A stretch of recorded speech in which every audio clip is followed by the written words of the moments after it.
Let's call our council work session order. Madam Clerk, would you read the roll, please? Mr. Jacobs, Mr. Morrissey. Here. Mr. Powers. Here. Mr. Lind. Mr. Amos. Here. Mr. Schmidt. Here. Mr. Welper. Here. Motion to approve the agenda is proposed. Second. We have a motion and a second on the agenda. Any questions or discussion? Hearing none, all in favor say aye. Aye. Opposed, same sign. The motion passes. Today we're here to talk about the changes of the electrical ordinance, and I guess Mr. Anderson is going to take us through that.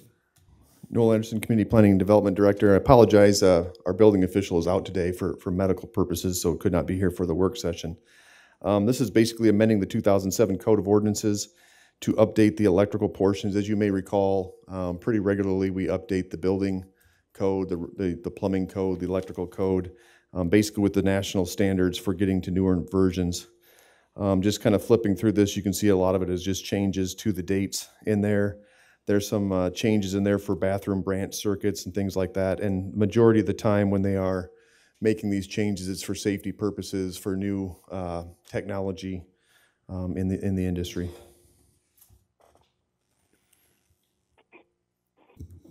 And I see Chief Treelor is here. I don't know if you have anything to add on the electrical safety issues of the code or anything, or not. Okay.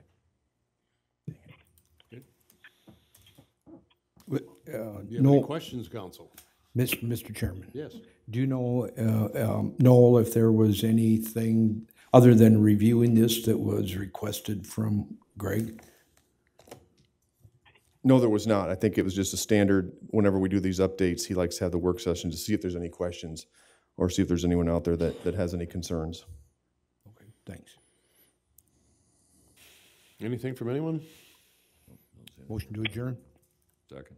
Motion and a second on adjournment. All in favor say aye. Aye. We are adjourned. Thanks, Tom.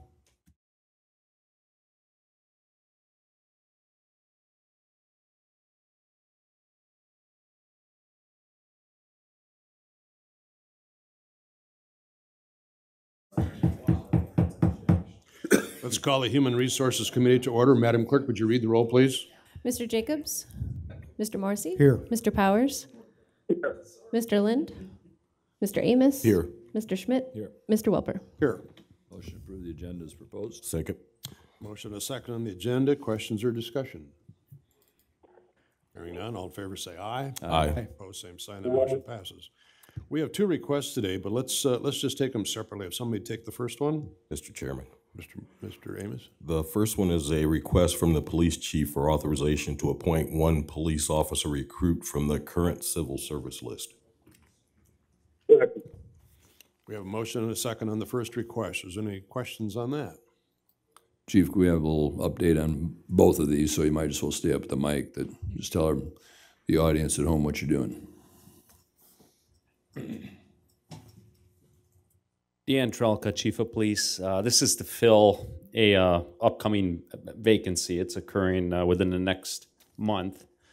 And we have several vacancies occurring within the next year. This is a retirement.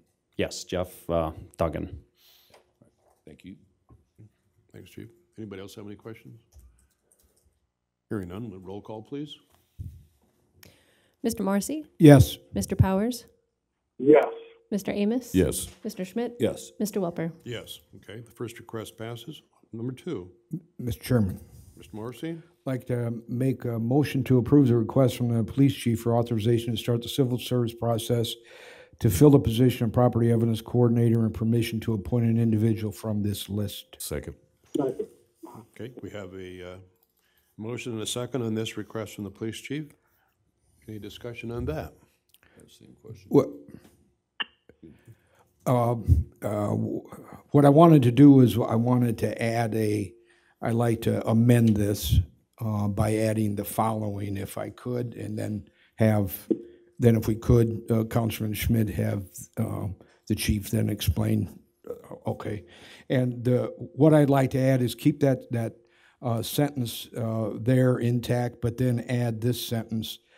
Should the current property evidence technician be promoted to the property evidence coordinator position, it is authorized to start the civil service process to fill the property evidence technician with permission to appoint a qualified person from that list.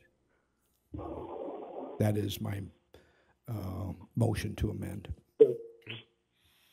I'll second it. Okay, we have a motion, a second on that. Could you read it again? That was a lot. I know. Thank you. Okay.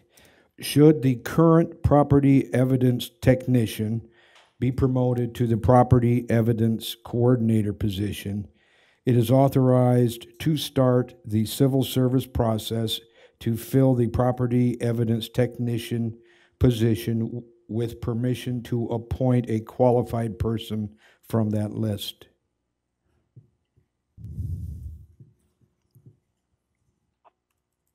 Thank you. Okay. We have a motion to amend this. It's been seconded. Chief, I think they would like a little background here. We have two people that work in our property evidence room. Dave Bozen was the property evidence coordinator. He retired. He's done. He's no longer in there. We have one person currently doing the job. She's getting backlog. She's highly qualified. We still have a process to go through, but she's going to put in for it. She's a very qualified candidate. If we did end up promoting her to the property evidence coordinator, we'd like to immediately already have a list established of a property evidence technician, so we could promote somebody off that list to property evidence technician, so we could again have 2 employees working in there. Okay. Either of you wish to speak? Michelle Wiedner, Chief Financial Officer. Because we haven't gotten any paperwork on the second position, seems appropriate that you would at least just approve starting that process. Because they didn't turn in any of the personnel requisition. We haven't gone through our internal committee yet. You're saying at least start the process that Mr. Morrissey's requesting or not? That would be up to you. Oh. Chairman? Yes. It's the council's prerogative. They have the authority to do what they desire. I understand, but did you say you've already got a list started for the second position? Yeah, I'm sorry. We do not. We'd like to start the process as soon as possible so we can start interviewing candidates and identify a good, qualified candidate. Okay. Anybody else? Go ahead. I just had 2 questions, Chief. Number one, is this position, or either one of these positions, anything that we've looked at or should look at in regards to the county and or Cedar Falls, or any opportunity to share some of one of these positions? I've attempted to, I've had a dialogue with the county and Cedar Falls in regard to combining our property evidence duties, facilities. There's no interest. Okay. Any other question? And this may be for Mr. Dunn. From a HR process standpoint, I mean, having one trigger another from a pure logic standpoint doesn't seem to make sense to me. That doesn't seem like how things should work, that one would not beget the other, but I'm not an HR person. Lance Dunn, HR Director. Yeah, the normal process is that we go through the personnel rec meeting first. Not saying that, you guys don't have the authority to approve. I'm just saying what the normal process is, that we go through the rec meeting and then it comes to you. It's just we're surpassing a step in the process. Again, that's your call to make. So from a HR standpoint, there's nothing out of line with it. It's just the process that we follow is personnel rec, and then it comes to the HR committee. So that's the normal process. So what we're looking to do here is start the process without having the appropriate paperwork submitted. Is that what I heard? That's correct. We haven't had the personnel rec paperwork. Correct. Thank you. Mr. Chairman. Mr. Morrissey? Well, the reason why I am submitting this is because of my knowledge from talking with Dave Bozen over the years about what's involved in the property evidence portion of the prosecutorial process when an arrest is made. And what happens over there in property evidence is so crucial to any case that has resulted in an arrest that if we are short on this, we very well could lose property evidence standing in any case that we have, which could result in a loss of a case otherwise not, that should never have been lost, because we're undermanned over there. And by us not filling this as soon as possible, and what this amendment does is, and Lance's, I mean, if a step is overlooked, it is only for the sake of making sure that the prosecutorial part of an arrest and a follow-through with that arrest is properly met by the city of Waterloo. And that's why I've done this, and that's why I think it needs to be done for the sake of the prosecution of cases where the police put all the work into it. We don't want to have it lost by this step being undermanned. Mr. Chairman. Mr. Amos. Listening to all of this, I guess one of my questions would be is I'm hearing that we're doing something that procedurally is different than what we would normally do it. But by doing this, my question would be, is there any harm to doing it this way? Because would it be going back to this committee anyway for the final steps before it would actually be approved? Mr. Morrissey, are you asking to do this just for this particular time, or are you asking to change the ordinance so that it follows to this every time? This is not an ordinance change. This is just in relationship to this particular area property evidence and what's going on here with only two people involved with that. And we've already lost one of those two critical positions. And this is just if somebody else is hired, then it's irrelevant. But that's why the wording is, should the current property evidence person be promoted, then it automatically would step into the chief going ahead, getting that list and hiring from that list immediately. Yeah, So okay. that position gets filled. Okay, again, I apologize. It's not an ordinance change. I apologize for using the word ordinance. That's not what I meant. But this is just this particular time. Yes. Are you planning on doing this every time that this situation No, develops? no, Mr. Chairman, no. Okay, does everybody understand that? Yeah, I understand that, but I guess, like I said, we're changing the way that we're doing things. And I guess, I don't know if this is for the HR person, is there going to be any harm or problems by doing things in the way that we don't normally do them, is my question.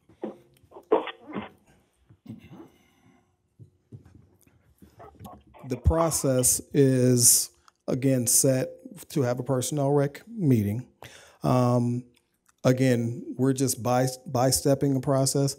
As far as anything being legally or putting us in a bind, there's nothing from that standpoint, but we are not following consistent process that we've been following before. So it's a matter of if we want to be inconsistent while we've been doing the process.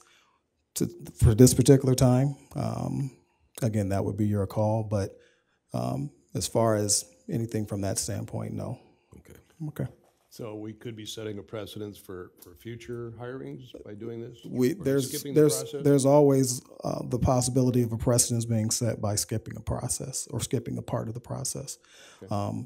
For consistency purposes, I mean, we might want to follow the process before, but it can set a precedence. Okay. Dan, you wish to speak? You should have the personal requisition form for the property evidence coordinator. The process to get to this point is quite cumbersome. I think we submitted it in September. Sure. Mr. Schmidt. Couple questions, Chief. How did we get to this point? I mean, why are we having to do this at the 11th hour and 59th minute? Did we not know this was coming, or why did we not follow the process we'd normally follow? We did with the property evidence coordinator position. I was contacted by Mr. Morrissey, and he asked me if he could make this motion, if it would be beneficial. I was all for it, because like I said, the process is so cumbersome. For the evidence coordinator position, we submitted the paperwork back in September. So if I submit the paperwork for a technician, I would probably see you in February. And Mr. Chairman, if I just could add that is I mean, right now, Dave Bozen is no longer working.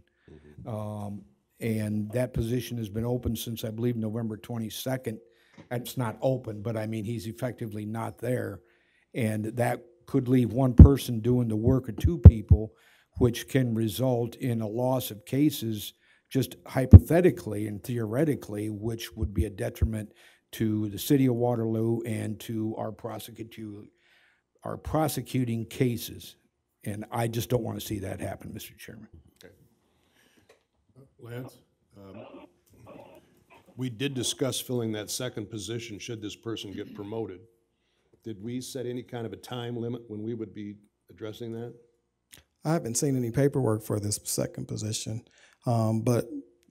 so there wouldn't be a time limit. It's just a matter of getting that submitted. And I'm not sure, the retirement date that we were given is December 31st for Bozen. So I don't know if he's taken time off before that actual retirement. He may be, but the actual date was December 31st that we actually had him going. So that hasn't actually hit yet, so. Okay. Mr. Chairman, I just want to say that I'm concerned about not following process. I mean, if we do this here, I don't understand how we don't just have to start doing this every time a request comes up. So I'm sorry that somebody didn't do a little better job of planning and communicating. If Mr. Bozen knew he was going to take 2 months off because he's got that kind of time off accumulated, somebody should have known that and somebody should have had the paperwork done. I just think we're setting a bad precedent here. Mr. Chairman, if people wanted, I mean, we can always add a phrase to this that this in no way, shape, or form is precedent setting, period, and just put that in there. This is merely for the sake of this being a critical position necessary to the prosecuting of cases, and leave it at that.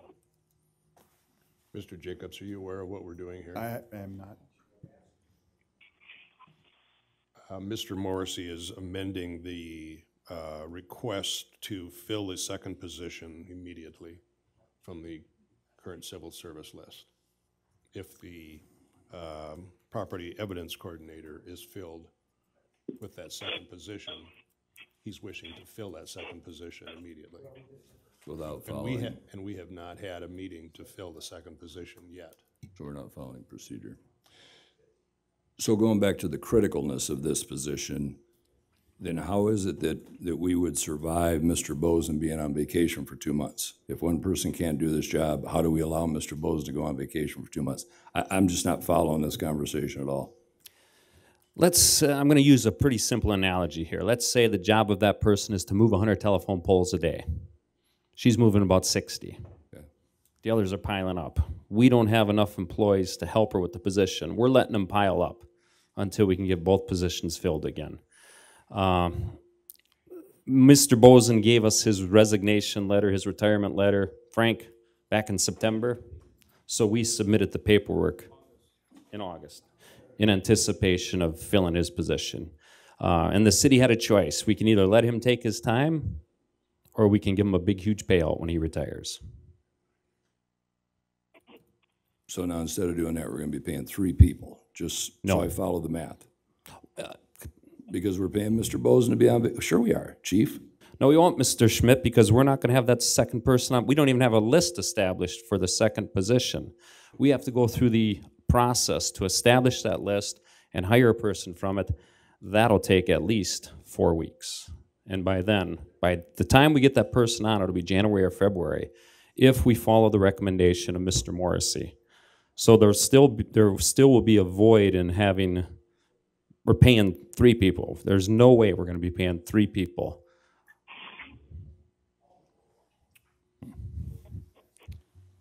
Mr. Chairman. Terrible management. Right, quick here, Chief.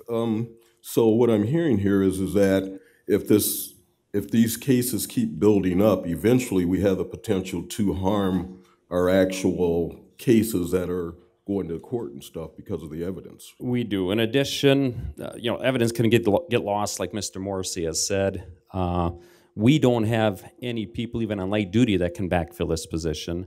And this employee that's currently doing it alone is working overtime in addition. So we're paying time and a half. I would like to make a compromise proposal here. Lance, we having a personal requisition meeting at 11 o'clock tomorrow. Can we include this position in that meeting? As long as we can get the paperwork filled out, and everybody is on board with talking about that, I don't have a problem with that. So there's a process. We have the personnel rec form, as you know. We document that and we put that in our records, and then everyone else can get a copy of that, and we can get that going if we get that paperwork. How fast can you get that put together By 5:30. today? Yes, sir. Would you be agreeable to that we will put it on our agenda tomorrow at 11 o'clock to fill this position going through our committee? It's basically the same thing as we're doing right now, except we're following the steps that we generally follow. I don't have any problem with that as long as those appointments are included in both of those. I mean, if the requisition meeting happens tomorrow and first of all, we got to make sure that committee would recommend filling that. I mean, there's 5 people there that vote, not just the chairman, Mr. Welper. And that's why there's some chances there by doing that, Mr. Welper. This is just saying what you're asking be done, and if it happens voluntarily tomorrow, so be it. But this is the fallback then, Mr. Welper, or Chairman Welper. Again, it's going to come before the council to approve it, whether we approve it or not. For the appointment. Yes, because the recommendation will come from our committee, one way or the other. Correct. It's still up to you to make that final decision, Correct. okay? Yes. But let's do it properly. Let's follow the committee's meeting to decide to fill the position tomorrow morning at 11 o'clock, okay? If, Mr. Chairman, if that is a speeding up of the process consistent with what this amendment, which was seconded, is saying, is the timing the same, Mr. Chairman? Matter of hours. Okay. We're talking. But we're I talking mean, we're tonight not talking about a month. We're not talking No. about 2. No. I don't have any problem with that. Okay, that agreeable with you, Dan? How about the rest of you? Okay? So are you asking me to drop the amendment then? I'm asking you to withdraw your amendment, yes. With that table talk then, and will we be notified, will the full council be notified of the outcome of the requisition meeting tomorrow? I'm sure our clerk can do such. And that the recommendation does include a point, not only to start the civil service process, but appointment? It will include the appoint part of it. I guess we could certainly write it up that way. It'll go on the agenda like normal, the process. So once that process has taken place, it goes on the agenda for the Yeah, next so- meeting. And that would be on the agenda next week. But you would know tomorrow whether the committee agreed to it or not. And it would be on the agenda next week for Human Resources Committee. Okay, then I withdraw my amendment as long as I can get a second. I'll second it. Very good. All right, thank you. So now let's go back to the original request. Any further discussion on that? Okay, hearing none, I need a roll call, please. Mr. Jacobs? Yes. Mr. Morrissey? Yes. Mr. Powers? Yes. Mr. Amos? Yes. Mr. Schmidt? Yes. Mr. Welper? Yes, okay, that request passes. Motion adjourned. Second. Motion and a second on adjournment. All in favor, say aye. Aye. We are adjourned. Thank you.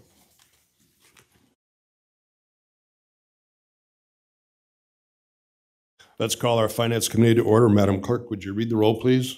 Mr. Jacobs? Here. Mr. Powers? Here. Mr. Welper? Here. Mr. Chairman, I would move the approval of the agenda and minutes from November 27th, 2017 as proposed. Second. Okay, we have a motion and a second on the agenda, the minutes. Any discussion? Hearing none, all in favor say aye. Aye. Opposed, same sign. That motion passes. Travel requests, we only have 2. Mr. Chairman, I'd take those if it's okay. Yes. Travel request, Chris Charlie, Lieutenant Training Officer, and Mike Shipper, Fire Engineer, and 1 firefighter to attend class and instructor 2. Destination is Ames, Iowa. Dates December 12th through the 14th, 2017. Amount not to exceed $571.31. Chief Pat Trelor and Battalion Chief Troy Luck to attend drive the fire truck up for repair. Destination is Wiganell, Wisconsin, on the date December 8th, 2017. And that amount is not to exceed $200. Second. We have a motion and a second on the two travel requests. Any discussion? All in favor say aye. Aye. Aye, opposed, same sign. That motion passes. Pre-auths? Mr. Chairman, pre-authorizations expend over $1,000. Fire, $14,000 for estimated, including shipping and handling for repairs to engine 304. Planning and zoning, $3,129 for asbestos survey services for 919 to 925 Commercial Street and 1100 Grand Avenue. Street Department, $3,254.40 for latches and springs for mounting snow plows on trucks. Street Department, $2,169 plus $125 shipping and handling for one auger for the snow go. Traffic operations, $6,090 plus $125 shipping and handling to replace two controllers at University Avenue and a spare for the shop. Second. Okay, we have a motion and a second on the pre-auths. Any questions on any of those items? Okay, hearing none, all in favor say aye. Aye. Opposed, same sign. Those items pass. And this week, the bills payment, I believe we had, there's one budget line item amendment, which is on file at the city clerk's office. And the bills payment, $1,273,905.99. That's 1,273,905.99. Second. Motion a second on the bills payment. Any questions there? Hearing none, all in favor say aye. Aye. Bills are paid. Mr. Chairman, I move for adjournment. Second. Motion a second on adjournment. All in favor say aye. Aye. We are adjourned. Thank you. All right, well, welcome to this evening city council meeting. Madam Clerk, could you please read the roll? Mr. Jacobs? Here. Mr. Morrissey? Here. Mr. Powers? Here. Mr. Lind? Present. Mr. Amos? Here. Mr. Schmidt? Here. Mr. Welper? Here. All right, thank you.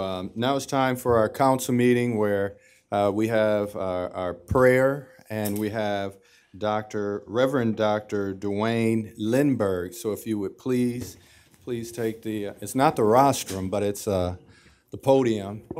And we tell everybody you have the right to stand or sit. That is your right, so please join us. Honorable Mayor, worthy council members, thank you for giving me the opportunity to invoke God's presence and His guidance for your deliberations tonight. Please join me in prayer. Lord God, our Heavenly Father, we give you thanks for ordaining orderly government. You have called for peace, wisdom, and justice in civil affairs, and commanded citizens to respect those who are elected to public service, including our distinguished mayor, council members, and other city officials. We pray tonight, Lord, the guiding of your Holy Spirit in the course of tonight's meeting, that each one who speaks will be accorded the respect of a listening ear and a charitable, thoughtful response.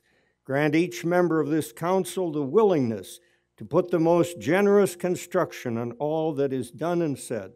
And Lord, empower each speaker to be zealous to preserve the good name of others, even of those with whom one may disagree, to the end that wise decisions will be enacted for the good of all citizens and for the building up of our beloved city.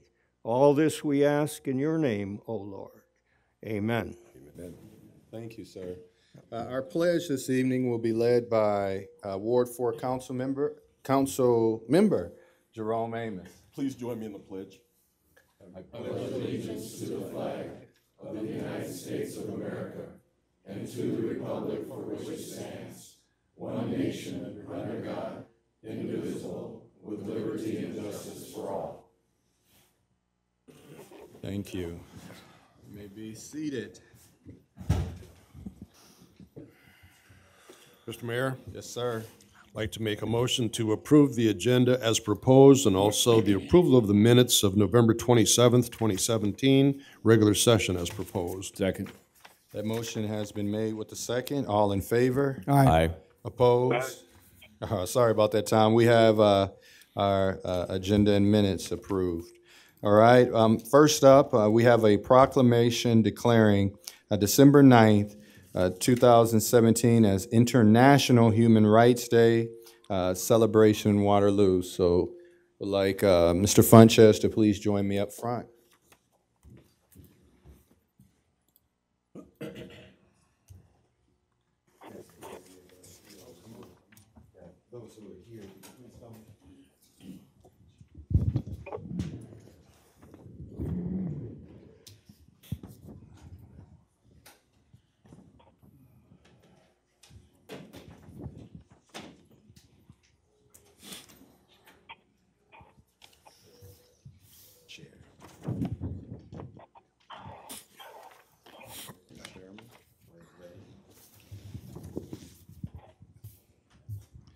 All right, hello everyone. All right, City of Waterloo, Iowa proclamation.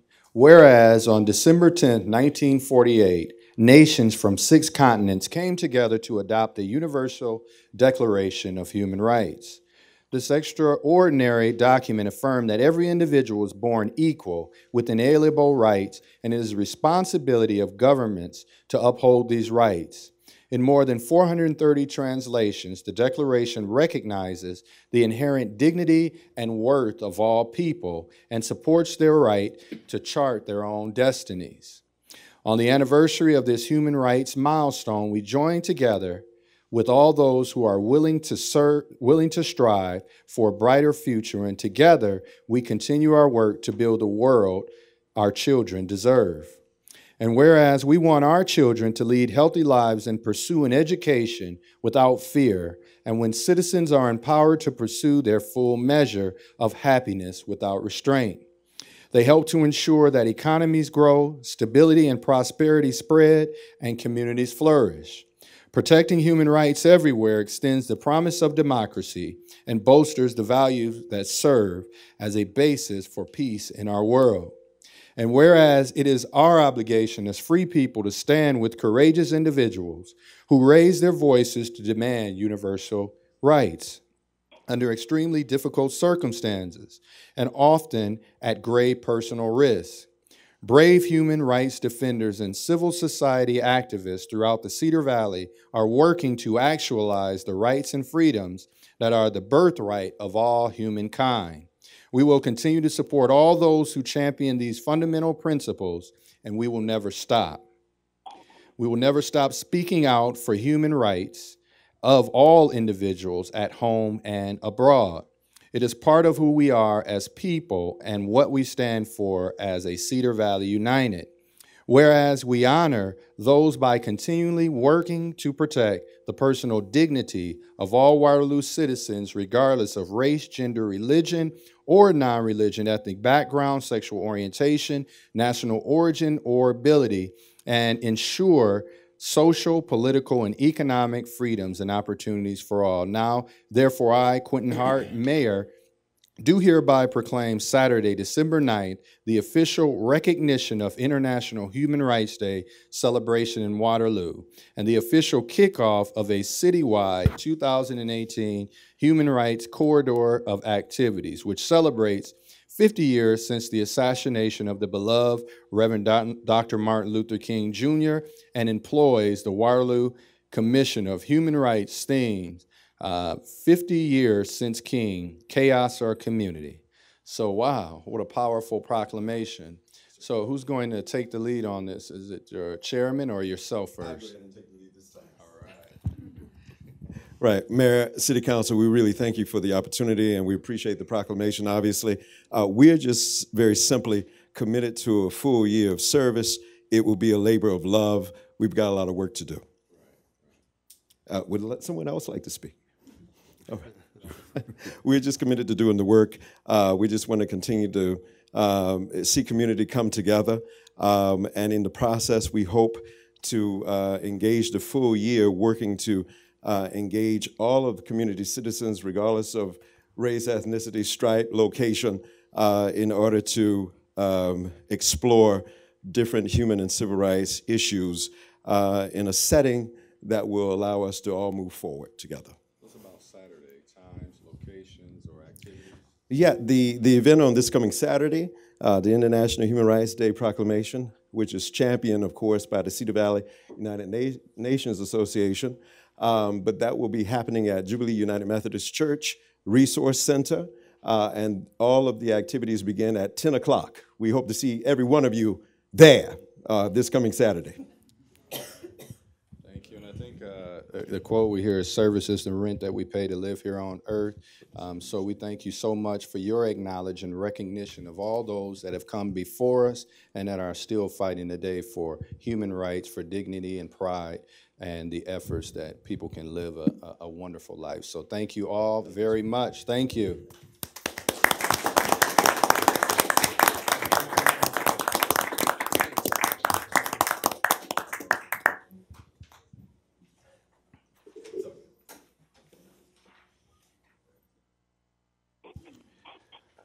All right, and next up, we have the youth art team's presentation and update. So, where we at? I couldn't even tell who the youth were in the audience just there.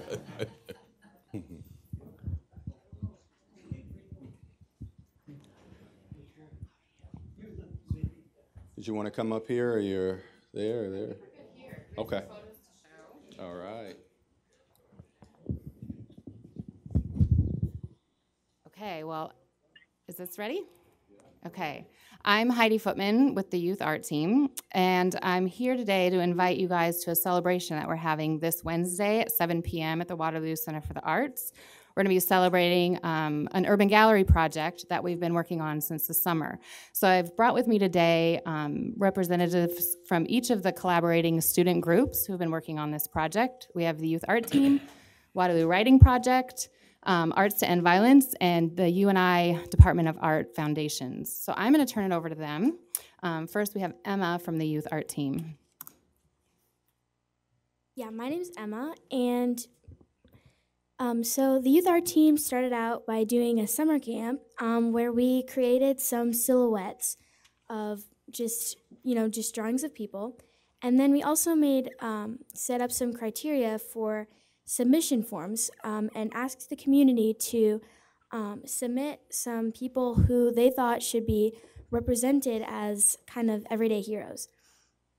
So then all the groups, the Youth Art Team then went through and all of the submissions and decided on some of the people who they thought were the best representations, and it was really hard to choose. There were a lot of great nominations.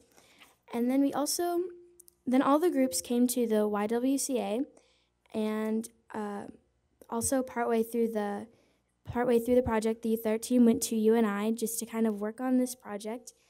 And so then we painted the people that we chose onto the silhouettes that we made during the summer camp, and so.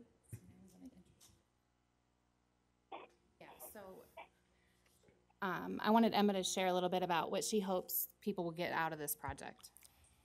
So I'm hoping that people will, through this, look around their everyday lives and see some people who they think are maybe haven't noticed it, but they really impact people's lives, because sometimes you don't read about these stories or hear about these things that people have done, but hopefully through our project you'll get to kind of recognize these people and really see that there are always people everywhere who really help out a lot of people.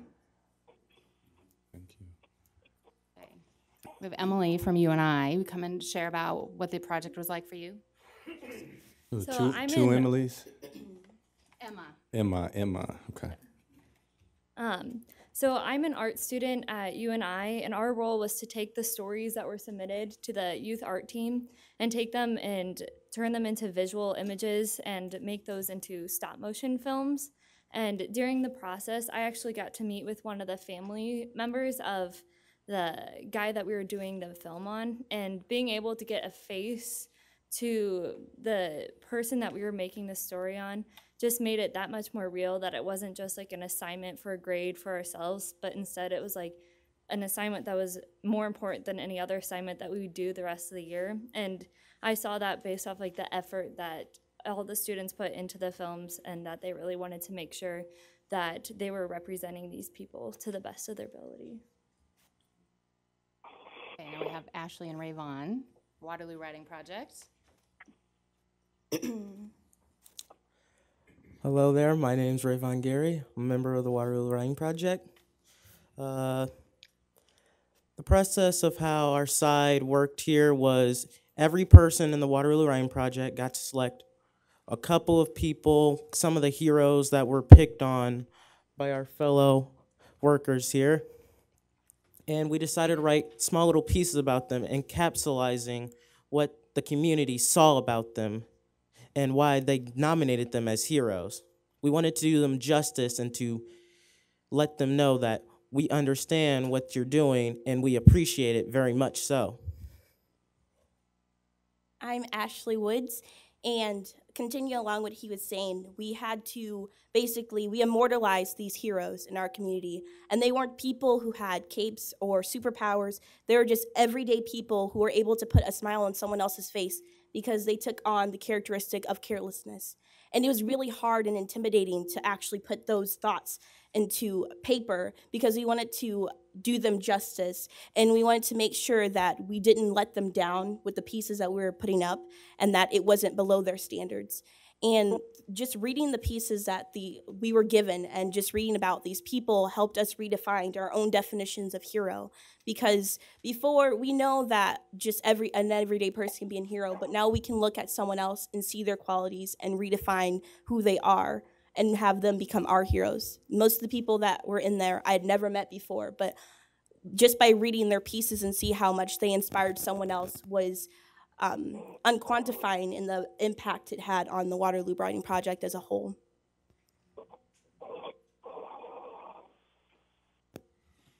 Hello, my name is Ahmad Madlock. We'd just like to take this time to thank JSA Developments, who in partnership with the Waterloo Center for the Arts have not only given us the space to work, but have given us the space to display in order to get these urban galleries out to the public. We'd also like to take this time to invite you to our art unveiling and pre-screening celebration on December 6th at the Waterloo Center for the Arts at 7:00 p.m. It's going to be a great celebration, and I hope you guys are able to come out. Just want to remind the community and all of you that you can still submit your people to our project. Anyone that you believe has made a difference in our community or in your life personally, submit them to us, and then we will use our same process to make sure that their voice and message is heard. All right, and yes, ma'am. So we have some flyers that have information about the event we could pass out. Okay. And Heidi, I mean, today is just really inspiring, hearing our young adults and college students talking about the projects, the expression, the acknowledgement of people in the community. Oftentimes, when young people think about heroes, they think about big-time athletes and famous people, but it's the people every day within our communities that are doing their best to make things a little bit better that are the true heroes. And so all of you today, you are our heroes today, so thank you so much for what you're doing. We encourage you to not just be good, but continue to be great, because the future looks bright for all of you. So thank you so much. And thank you for your work with them as well. It's tremendous. We've met a few times, but I can't put into words how wonderful it is what you do with our young people in this community. So thank you so much. They're amazing. So.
All right, thank you so much for your patience. It is now time for oral presentations.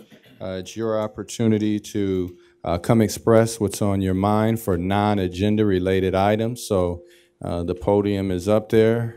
Let us know what your thoughts are.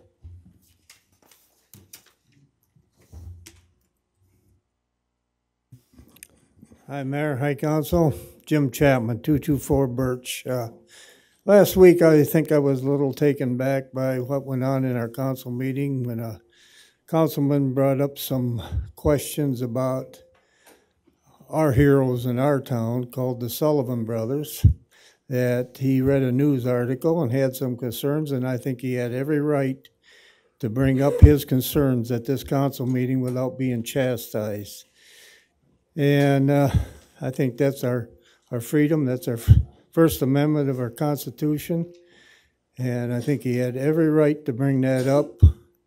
And the other thing about abstain on voting, I think he read that in the paper too, where an outside identity had endorsed some of the candidates, and then he gets hit with a thing that, hey, he could be liable, and I think that's all was in the paper. I think I read it, and I think we got the paper at home. And as far as abstaining from voting, I've said in council meetings week after week where some of these people should be abstained from voting, especially on Sunnyside South. And then when you get into the bicycle identity, I think some people got probably relatives that are in the bicycle business and things like that and should be abstained from the voting. And I think the word for the week is shame on you. Thank you. Just in response to that, because I have continuous conversations with the ethics board, just because someone says it's not legal doesn't necessarily mean that that's the law. Yes, sir. Bill Kemeyer, 526 Home Park Boulevard, Waterloo, Iowa. I again want to speak to the same thing that Jim spoke to. I couldn't believe last week's meeting. You know, I respect every one of you people that are sitting up there. I like you as a person. When we come up here and talk, we are talking about issues, we're talking about policies, we're out talking about procedures, not you as individuals. And so many times, I sit here at this meeting, and I see you speak to one another, and you're speaking to that person as a person. You're being nasty to that person as a person. And that's not what this is all about.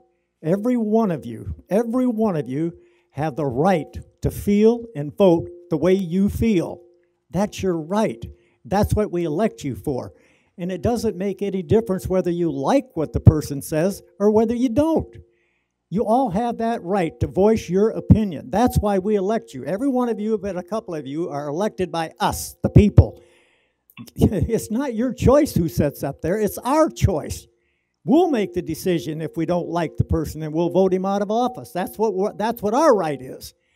So when you start getting into these people and start telling them what their right is and what it isn't, they got every right in the world to say what they want to say. And as long as they keep it to the issues, and there's where you guys go astray all the time. You make this a personal thing. Don't do that. Just do it. When we come up here, look at us. We've been stereotyped as the bad backroom boys. Who done that? You know what? It doesn't offend me. It makes me proud because I'm proud of my city. My opinion is my opinion only. That's it. What comes out of my mouth is I'm responsible for.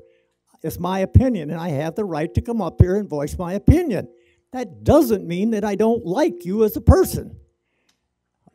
When I go to the polls, I'll support who I want to, which I've been condemned for that, been badmouthed for that, been shamed for that because I voted for the wrong person. No, I voted for the person I wanted to vote for, and that's my right. And that doesn't make me a bad person. And it happened this last election. This thing has got clear out of hand. Nobody's a bad person because they vote for somebody. Nobody's a bad person because they have an opinion on a policy, a procedure, of whatever. That's why we vote for you people. That's why we put you up there. And the sooner you start practicing that, it won't be a circus. Respect one another. Thank you. All right.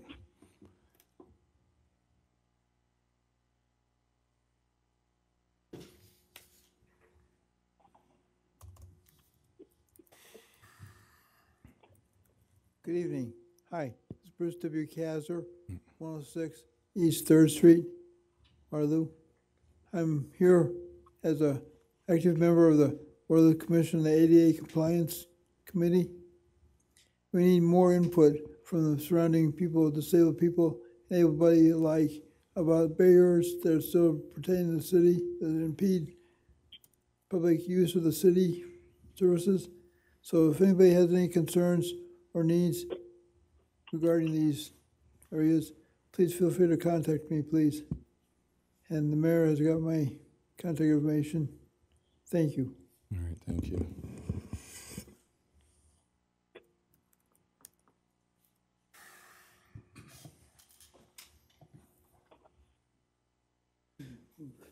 David Dreyer, 3145 West 4th Street. I guess I need to, I want to agree with Jim and Bill Kmeyer, Jim Chapman and Bill Kmeyer. And I want to read rule number 5 on the general rules of public participation. And I would think that this should also pertain to council participation. Keep comments germane and refrain from personal, impertinent, or slanderous remarks. That's all I have to say. That's in your rules. Thank you. Thank you.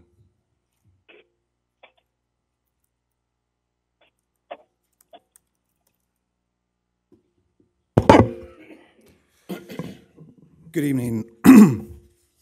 Good evening, Todd Obadall, 124 Amity Drive. I would like to thank Reverend Lindbergh for the very fine invocation, and I will do my best to uphold his sentiments that he put forth. The topic of libel or slander came up last week because a council member asserted a conflict of interest. If it was untrue, it was potentially slanderous. That's not a crime, it's a civil matter, and damages have to be shown. I don't think the city council needs to be chastised for asking questions because somebody might have some damages that maybe they could prove in a court of law. We are asking questions here, and I will stand up here and ask questions. I will try not to be slanderous, but if someone thinks I am, the discovery process will be very entertaining. I would like to say that also that we had a city official state that the article that was referenced was inaccurate. It's a very short article. I would like to know what is inaccurate about the article, because if it's inaccurate, that's libel. This related to an agenda item? This is related to slander, sir. Is it related to slander or is it related to It's related to slander. I'm concerned about the city being liable for slandering a reporter from Omaha. Okay. Please proceed. It's just nine points in the article. The Hotel RL and adjacent Cocoa Key Water Resort and Omaha Convention Conference Center near 72nd and Grover Streets has reverted to its former owner. Is that inaccurate? 1 year ago, Edwin Leslie, president of Leslie Hospitality of Omaha, said he and Century Omaha Land Company of Rapid City, South Dakota would renovate the property, a $40 million project. Is that inaccurate? Leslie had signed an agreement with Century Omaha, owned by Don and Janine Weisler of Rapid City, transferring 51% ownership of the Omaha property to a Leslie company, LK Holdings of Omaha, LLC. Is that inaccurate? Much of the renovation is completed, but a lawsuit filed by Century Omaha in a South Dakota court in August alleges that Leslie and LK Holdings missed payments to Century Omaha, breaching the agreement and causing $6.461 million in financial damage. Is that inaccurate? Did that filing not take place? Because of missed payments, the lawsuit said the agreement calls for 100% ownership of the property to revert to Century Omaha, but Leslie would not do that. Did that not take place? Did the lawsuit not say that? The lawsuit asks the court to block Leslie and LK Holdings from selling, surveying, or demolishing the property or starting bankruptcy proceedings, and to order them to return ownership of the property to Century Omaha.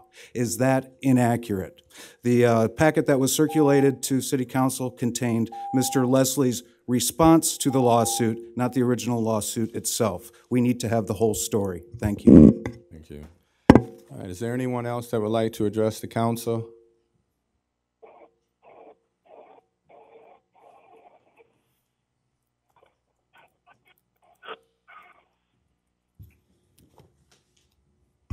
I'm Dwayne Eilers, 1205 and a half Bishop Street.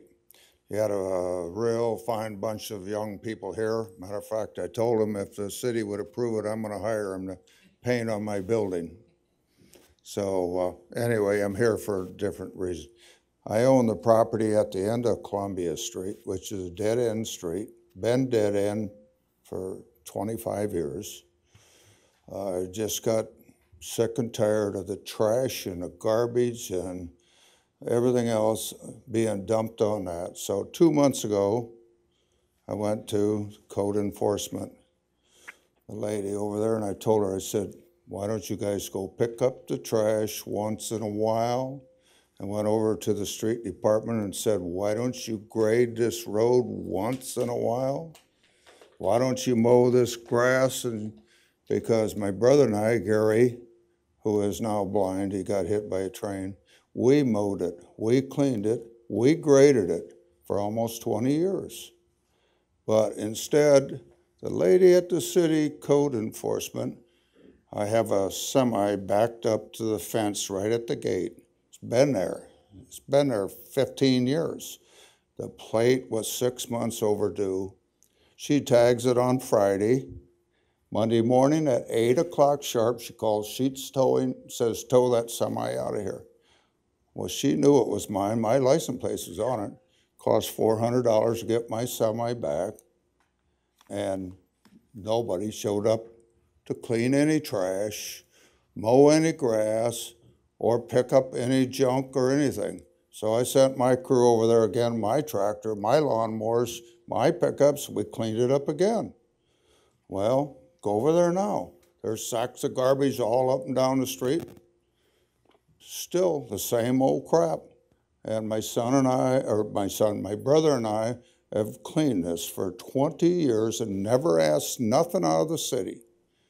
But when I got tired of it, your code enforcement lady tows my trailer, cost me $400. It's backed up to my fence or a few feet in between. And I got to pay $400. Well, she never sent anybody over to clean it up. She never sent anybody over there to mow the grass. I went to the street department. Nobody ever showed up to grade the driveway, so I sent my people back over there again. Now, the city says it costs $2,000 a year to maintain one lot in town. Mow the grass, shovel the snow, keep it clean. Well, does the city owe me $20,000? I never asked for nothing. I just wanted the trash once in a while, and I went and picked up the names out of the trash, and I took it to the city attorney. There was food cards, there was medicine pills, bottles with pills with their names on them, and here we are again. It's the same thing again. And I would like to have it graded at least once in 20 years.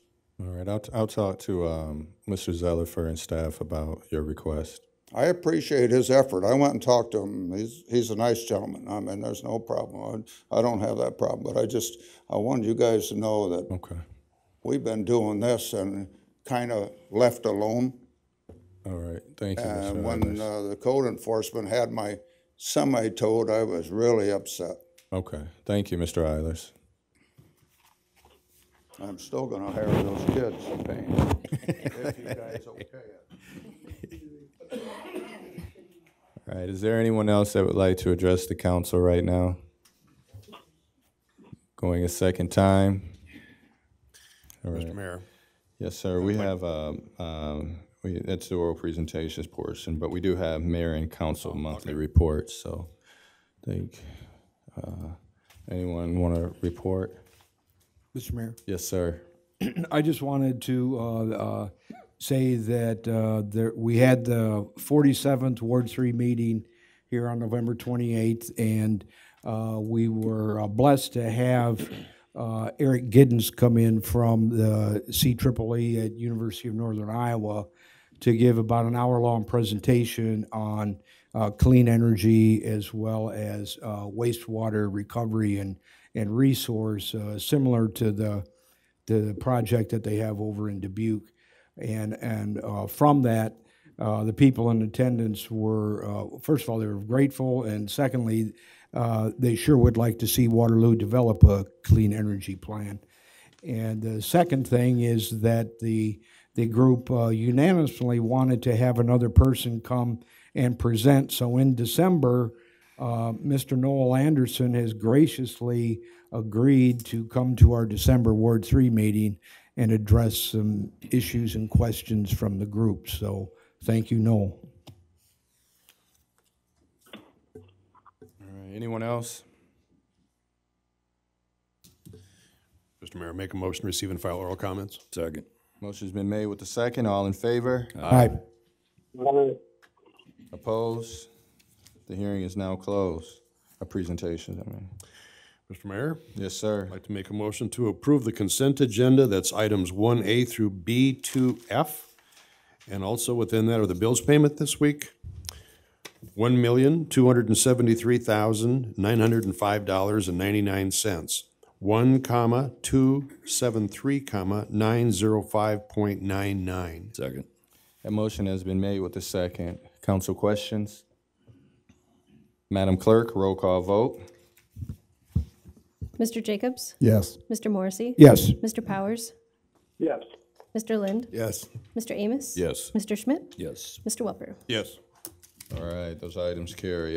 Can we take number 2, public hearings? Mr. Mayor. Yes, sir. Item number 2 is a motion to receive and file proof of publication or notice of public hearing, and that's for the purchase of one 2012 John Deere 7338 utility tractor with mower attachments. Second. That motion has been made with the second. All in favor? Aye.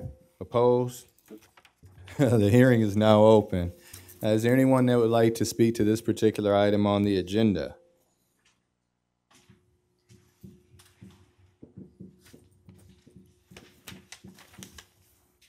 David Dryer, 3145 West 4th Street. Are we getting a good trade-in for the one that's being taken out of service? Mm-hmm. Is that your only question, sir? Yes, sir. Mr. Hudding?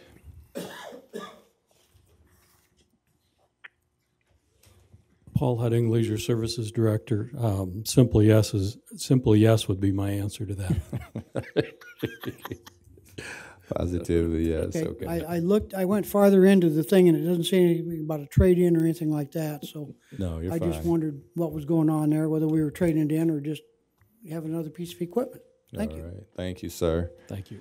Is there anyone else that would like to speak to this particular item on the agenda? Going a second time.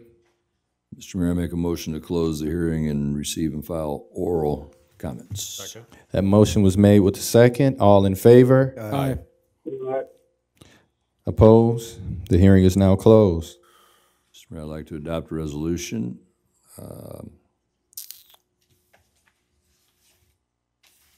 confirming approval of specifications, form of contract, et cetera. Second. That motion has been made with the second. Council, questions on this item? Madam Clerk? Mr. Morrissey? Yes. Mr. Powers? Yes. Mr. Lind? Yes. Mr. Amos? Yes. Mr. Schmidt? Yes. Mr. Welper? Yes. Mr. Jacobs? Yes. All right, item carries. Mr. Mayor, I'd like to adopt a resolution authorizing to proceed. Second. That motion has been made with the second. Again, questions? Madam Clerk? Mr. Powers? Yes. Mr. Lind? Yes. Mr. Amos? Yes. Mr. Schmidt? Yes. Mr. Welper? Yes. Mr. Jacobs? Yes. Mr. Morrissey? Yes. All right, item carries. Mr. Mayor, I'd like to make a motion to receive and file and instruct the city clerk to read the bids. Second. That motion has been made with the second. All in favor? Aye. Opposed? Oh, sorry about that, Tom. Opposed? All right, Madam Clerk. The estimate was $160,000 after the trade-in.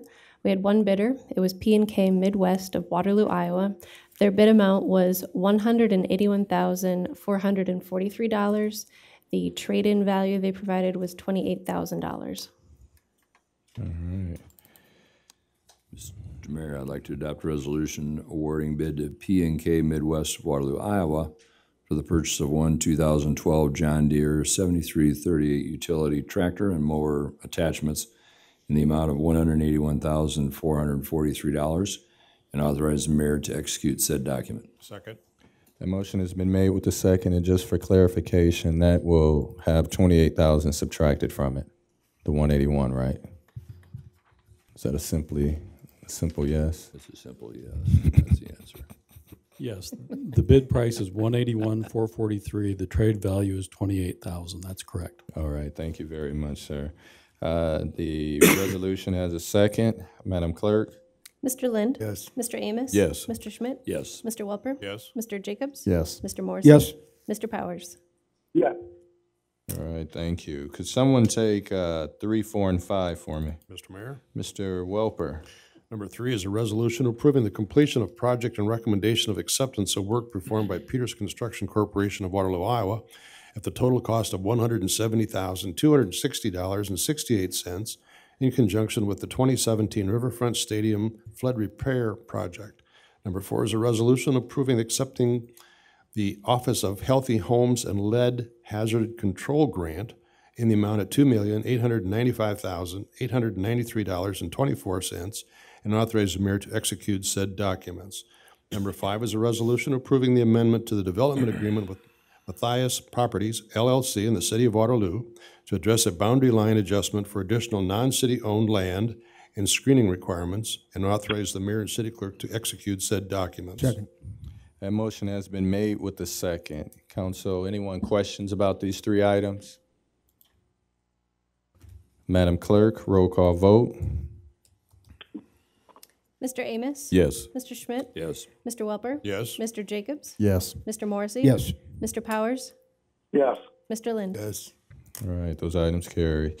Could someone take 6 and 7, please? Mr. Mayor, Mr. Amos? I'd like to make a motion to adopt a resolution approving electronic submission of an amended tax increment finance report to the state of Iowa for fiscal year 2017. And number 7 is a resolution approving support of the proposal to bifurcate budget authority from Bill's Community Homes for transfer to Exceptional Persons Incorporated for the property listed at 88 Eldine Court, Evansdale, Iowa. Second. That motion has been made with the second. Questions, anyone? Mr. Mayor. Yes, sir. I guess this is showing my ignorance, but the word bifurcate, I looked it up, and just for the purposes of the citizens out there, for those that don't know, can we get an explanation on that? I did put that on, didn't I? Okay, I'm gonna leave bifurcate alone. But there is the exceptional persons wants to receive some of the credits that were received at that location prior, and those credits are specifically at that location. So by doing this gives them an opportunity to be able to get whatever tax credits or incentives for working with their population at that location. So I think that was, Noel, is that somewhat correct, Noel? Or are you Googling bifurcate? It does not cost us $1, but they want to receive whatever benefits were at that location. Any other questions? Madam Clerk? Mr. Schmidt? Yes. Mr. Welper? Yes. Mr. Jacobs? Yes. Mr. Morrissey? Yes. Mr. Powers? Mr. Lind? Yes. Mr. Amos? Yes. All right, thank you. Number 8, please. Mr. Mayor, Mr. I Lynn. move to adopt a resolution approving appointment of a special counsel to review the development agreements with LK Waterloo LLC for property located at 200 West 4th Street Convention Center and 205 West 4th Street Ramada Hotel. Second. That motion has been made with the second. Questions, anyone, comments? Yes, sir. Good afternoon, or good evening, Mr. Mayor.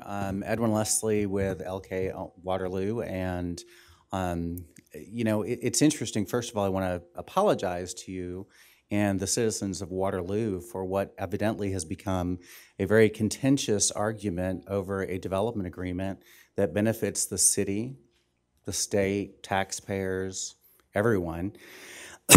And that has happened because of, press and media issues that, have gotten, whether we call it blown out of proportion or whatever the issue may be. When I look at the fact that, Councilman Lind is putting forward a motion for a special counsel to investigate a development agreement that you've had months to investigate, okay, is quite interesting to read, okay? Number two is when, last week at the council, the statement or comment that was made that, because of the fact that I as an individual with my own personal funds chose to endorse 3 people for council election, okay, as well as the mayor, it wasn't a business endorsement, it was a personal endorsement. It was paid for by myself. It was done without their knowledge, number one. They found out about it the same time you did when they read it online. And in addition to that, okay, is the fact that calling that pay for play, okay, that is beyond libel. That's beyond slander. You're accusing me of buying council votes, okay? You're accusing me of buying a vote of someone who wasn't even an elected official at the time, okay? So, you need to sit back and say, okay, what are we investigating here? Okay, we're investigating a development agreement that's been reviewed by the city attorney. We're investigating a development agreement that's been reviewed by the county attorney. We're investigating emails that have been reviewed by the county attorney, as well as the fact that they've been reviewed by the ethics board for the state of Iowa, okay? The one thing I will tell you is I am 100% in support of an investigator, a special counsel, a special prosecutor. Mr. Lind, I'll support whatever it is you think you need, okay? And you turn over all of your emails and documentation. Every city council member sitting here do the exact same thing, including the ones you admitted the first time, okay? And the ones you omitted the first time, okay? And let's see where the cards fall, okay? I have nothing to hide. Okay, you're basing something on the fact that there was an article that appeared in the Omaha World Herald, okay? And the gentleman who's sitting behind me who asked the questions of were those facts, absolutely they are fact, okay? There is nothing about that article that's not factual, okay? I was sued by a business partner because we had a disagreement over a business relationship. What's not factual is your statement to this council on TV recorded that says that that was a failed business venture. Okay, the hotel's open today, okay? The renovations that I agreed to make were completed, okay? The funds we agreed to spend were spent, okay? If you want to come to council and make statements, use facts, okay? I don't believe that anyone, whether it's myself or anyone sitting in the room or anyone in the public, disputes the fact that you have the right as a council member to question facts. Just make sure they're facts and not fiction. Okay, my company filed a rebuttal in court. You could have read that rebuttal, okay? You could have researched those documents in the court filings. They're public record, okay? I at no time had anything to hide. Matter of fact, the council members who are sitting here today, I sent you guys the information to say this lawsuit was filed. I sent you the information to say that there was a dispute between me and my business partners relative to the hotel, so you didn't have to read the World Herald article, okay? I sent you a link to the article, okay? As I stated before, all I want is fairness, okay? If you're upset by the fact that I personally decided to buy a political ad to support your opponent, that's politics, Councilman Lind, okay? I've done it here. I've done it in other areas, and my rights, as the gentleman back there earlier stated, as an individual are to support whom I feel is the best choice for office, okay? So as to this resolution, I'm all for it, okay? put all the cards on the table and put all the facts in front of everyone and let them decide based on facts, but keep fiction to yourselves. Thank you, Mayor. Thank you.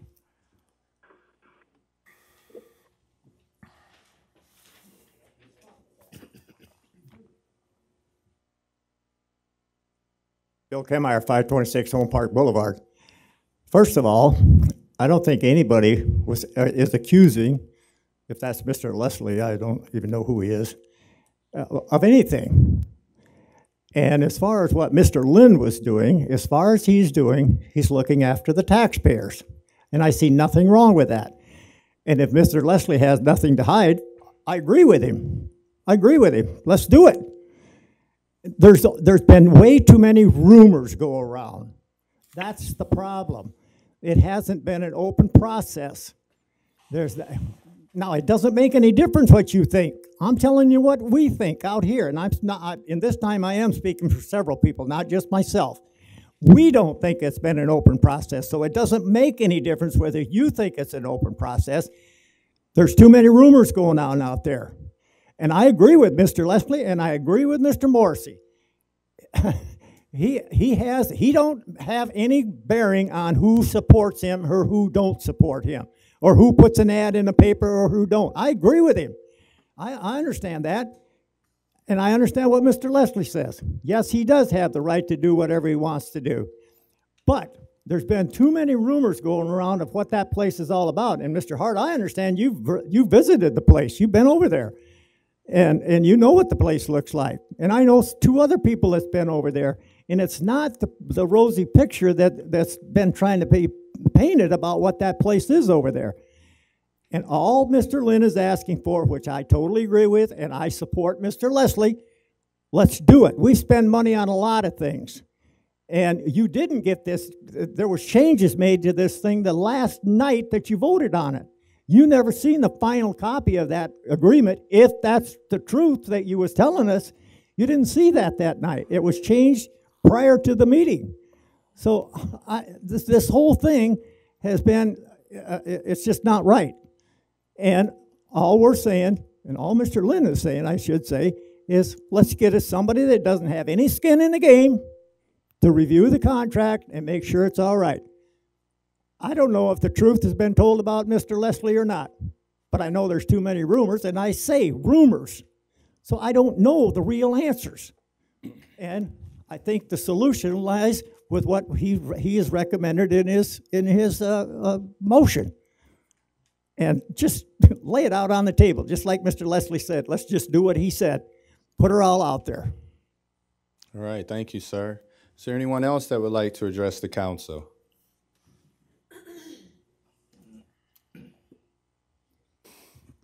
David Dryer, 3145 West 4th Street. If my memory serves me correct, I remember at the time that this whole thing was going down, there were several things that were asked for that were never viewed by the entire city council. One of them being a commitment from RL Hotels, one of them being a total financial statement, a bank loan, etc. If my memory serves me correct, and the process continued on. I think that's what Mr. Lind is asking for, is that we make sure that all of these things were in place for all of you who are supposed to be in the know to review, not just a select few of the city attorney, the chief financial officer, the mayor. These people sitting around the table, all of you, are our representatives. They are trying to protect the taxpayer. And if they didn't get that information up front, then how did we make this definite decision to go ahead and sell it? I don't know Mr. Leslie any more than I know Adam from Eve. But I think Tom was trying to protect the taxpayer at the time. He's trying to protect the taxpayer now. So I agree with the resolution he is putting forth. Thank you. All right, thank you.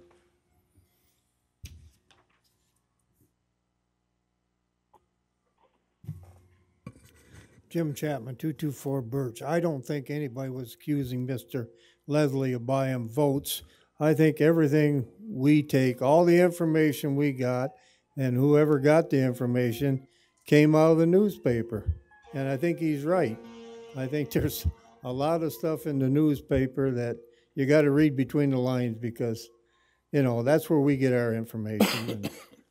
And you know, if you read it, it doesn't look good for Mr. Leslie, you know, the way it was printed, but I don't think anybody accused him of buying votes. Thank you. Thank you, sir.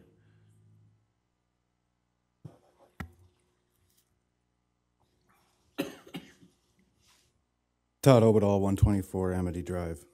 You know, this meeting, nobody was calling out anyone personally until the gentleman from Nebraska came up here and addressed the council member directly. I have been admonished for singling out people on the dais, and the gentleman from Nebraska was able to continue and repeatedly do that. I would just like to make note of that. The gentleman from Nebraska also posted those endorsements on the Ramada Hotel and Waterloo Convention Center website. It was not merely a personal endorsement. He was using a property that he's in the process of buying, that he hadn't closed the deal on, to make political endorsements. Whether that amounts to a violation of the law or not, I don't know. That's something for the court of public opinion. You know, the gentleman has developed properties in many states throughout the country, and so he knows there are different state requirements, different local requirements. He even took the time to set up his LLC in Wyoming for this project after the initial presentation. So as part of his business dealings, he familiarizes himself with the local laws and the state laws. This, my question has to do with Section 403.8 of the state code, and why this does not apply to the citizens of Iowa. It's Human Rights Day, which means due process and equal protection under the law. There was not a reasonable competitive bidding process for the sale of this property in accordance with Section 403.8.2a. There was not public notice by publication in a newspaper having general circulation in the community, according to the same section. The city did not make available all pertinent information to any persons interested in undertaking to rehabilitate or rehabilitate the property, according to that section. The city approved to sell without filing a notification of intention to accept the proposal not less than 30 days prior to the acceptance, in violation of 403.8.2a. I would like to know where that notice of intent to accept the development agreement is, and when was it filed, and how was there 30 days time for review when the development agreement was amended just moments prior to the council meeting. That in the absence of a legally obtained development agreement, any sale of real city property below fair market value is in violation of Section 403.8.1. My question is, why does State Code 403.8 not apply to protecting the tax-paying citizens of Waterloo? Thank you. All right, thank you. Any other questions?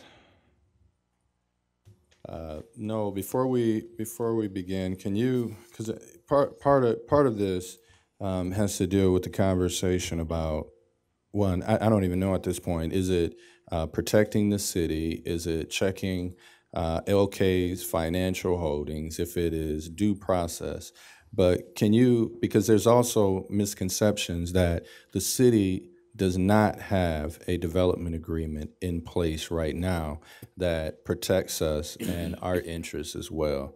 Could you speak to that?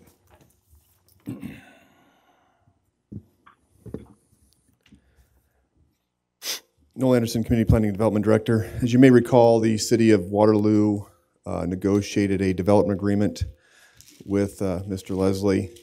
In going through that process, we actually had a hearing, which is required by state code, to sell the property for a public purpose, which is through the development agreement to create taxable value and jobs in the City of Waterloo. So all the state code provisions were actually followed.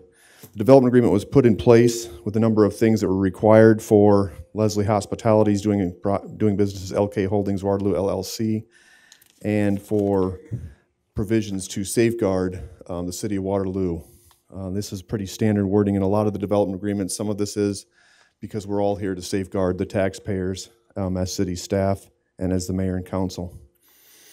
Going through the provisions of the agreement, I've just given the council copies of all the provisions. As you may recall, we had a PowerPoint presentation when this was approved. The provisions in red are actually safeguards that are built into the development agreement to ensure that the project happens as we all anticipate it to. Going through this list, you can see that Leslie Hospitality, and this is in the hotel agreement. Remember, both agreements are tied back and forth to each other, so if there's a default of one, there's a default of the other. So we'll talk about both agreements. The hotel agreement talks about them purchasing the hotel, them investing $14 million into the hotel, which is a property improvements list that was attached to the development agreement. In red, it says starting within 6 months and completing within 18 months, again, to ensure that the project commences as the city likes to see it. They sign a minimum assessment agreement at $10 million until the year 2058. This is a separate document that is a part of the development agreement, which does not allow them to fight their value below this amount during the duration of the minimum assessment agreement. Again, a safeguard to the city of Waterloo to ensure that we're getting taxes on the property. They pay for parking at the parking ramp with up to 200 spots reserved for them at rates determined by the city policy. Therefore, they'll be treated the same as others under the existing parking policies for the city of Waterloo. They will hire no fewer than 100 employees for staffing of the hotel and convention center. They must submit written reports to verify employment levels due at rebate payments. Therefore, the city of Waterloo is checking on the project, checking on the job employment levels when we issue out the rebate payments. They must maintain a 4-diamond rating hotel on the site for term of agreement. This rating is judged by the lodging approval requirements and diamond rating guidelines issued by the American Automobile Association. If the hotel flag changes to a lesser quality product, the city at its sole option may terminate this agreement and cancel any additional benefits that accrue to company under this agreement. Again, we have a provision in place to make sure that it's a quality hotel that we all wanted to see. Under the hotel agreement, the city is going to give rebates from added value above the current value of $1.617 million $50.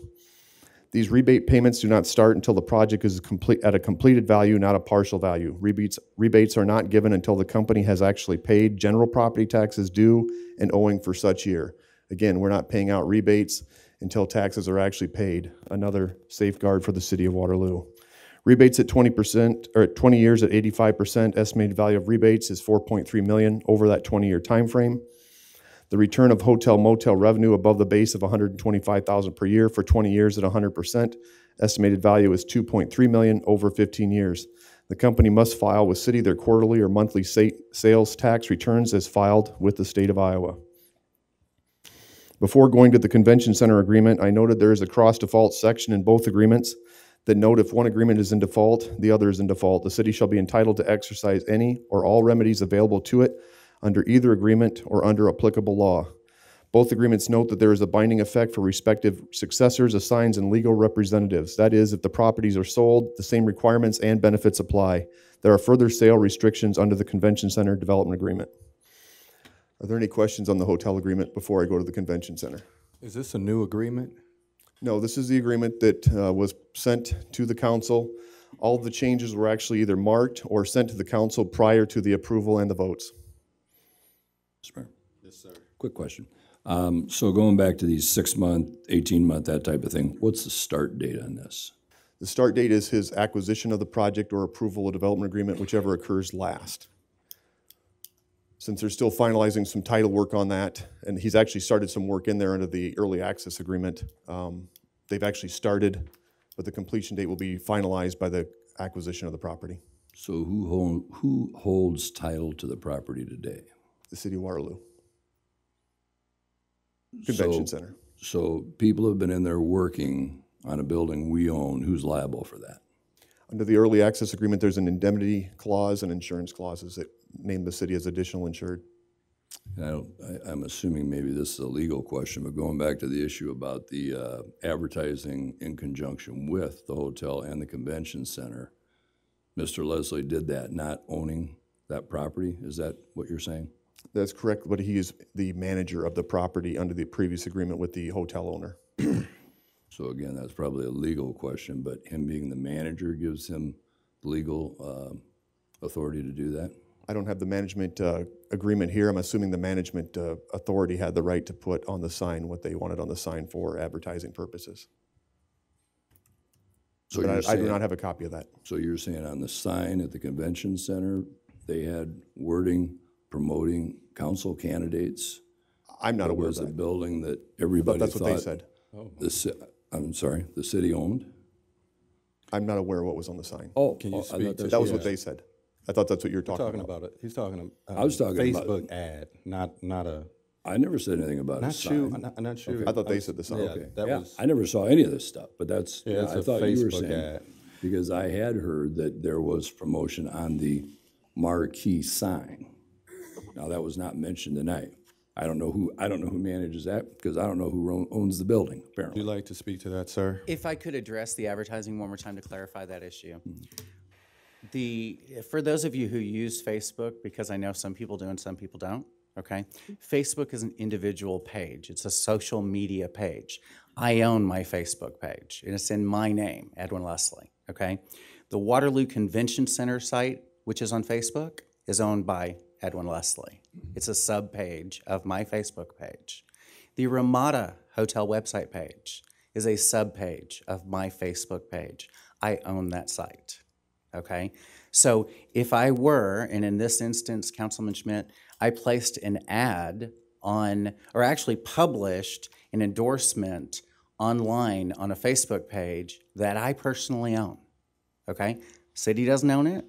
Even the convention center site is not owned by the city. It's owned by me.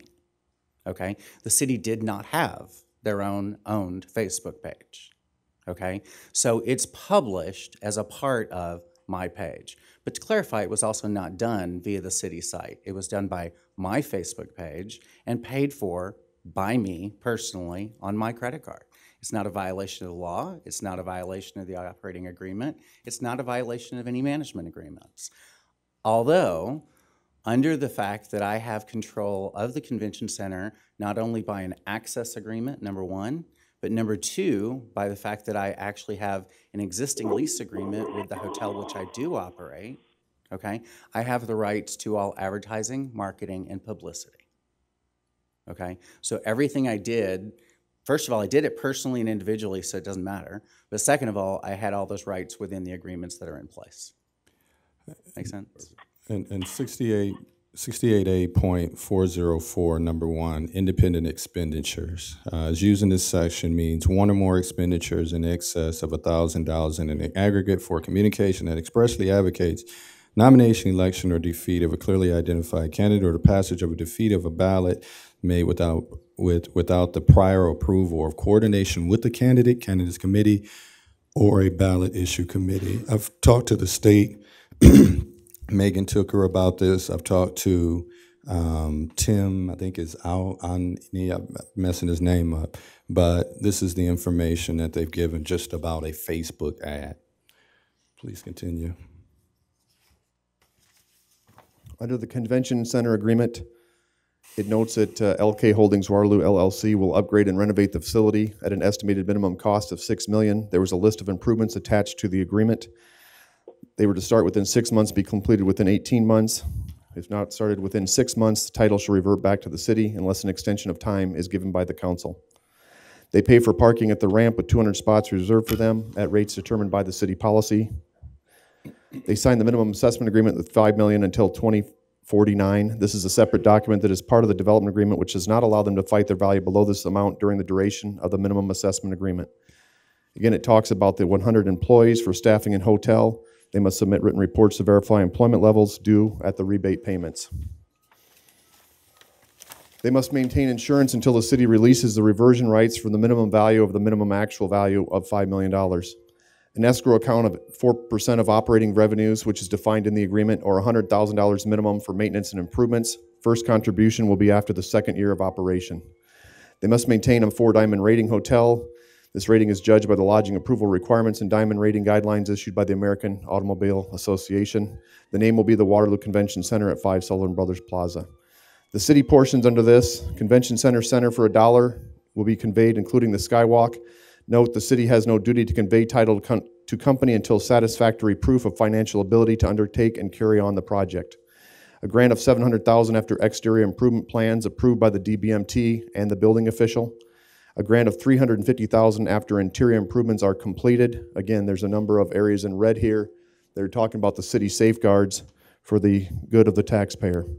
City not to give incentives to another event center over 10,000 square feet for 10 years. This building must remain a convention center unless city gives consent to change. If company changes use without consent, the property reverts back to the city of Waterloo. Rebates paid from added value above current value of $2.5 million. The rebates are at 15 years at 34%, estimated value $355,000. Again, the rebate payments do not start until a project is at a completed value, not a partial value. Rebates are not given until the company has actually paid general property taxes due and owing for such a year. The rebate percentages can be changed by the review board if there's a low score placed on the probationary status, and rebate payable in the succeeding year will be adjusted down to a 25% rebate. Each year is separately evaluated. That review board is comprised of 2 city staff, convention and visitors director, the Main Street director, a WDC member, a representative of a large convention user, and a Leslie hospitality member to semi-annually evaluate the use, operation, and condition of the convention center. The board will annually rate the evaluation criteria, including user attendance, service satisfaction metrics, etc. The board is to review that building is being kept up or may make recommendations to not pay the rebate. If the company does not agree with the board, it can go to arbitration per state code 679A. There's also a repurchasing sliding scale and city approval of a sale in agreement. This includes the city's approval to sell with requirements of 10 years of experience in a profitably operating facility of similar size to a buyer, and agreement to assume all obligations of company in agreements. City further holds a right of first refusal for same price stated in the offer, with a credit given for A, the assessed value of the property at the time of conveyance, which is $2.5 million, plus the economic development grant of $1,050,000 on or before December 31st, 2023. B, the assessed value of property at the time of conveyance of $2.5 million between January 1, 2024 to December 31st, 2028. Or C, $250,000 after December 31st, 2028. So again, you can see that we have a board in place. We have a number of provisions to ensure that the work is done, the project is completed. The project is operated as a 4-star hotel and a convention center that will benefit the community and help all of the taxpayers. So, Noel, are these new items? These are all things that were in the development agreement as approved. Did you do a PowerPoint presentation also? Yes, I did.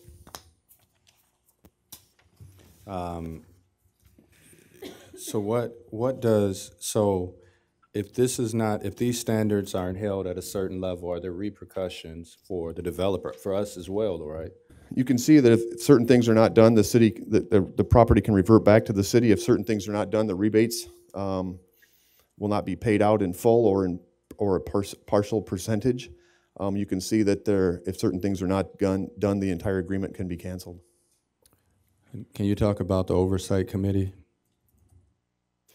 The review board is basically put in place, and as you can see, it's comprised of a number of people, primarily those with expertise in the building maintenance of it, the Convention and Visitors Bureau, the Main Street Director, the WDC, a large convention user, and we'll be using the input of conventions and convention users that are operating and using the facilities to ensure that they are operating at a high level.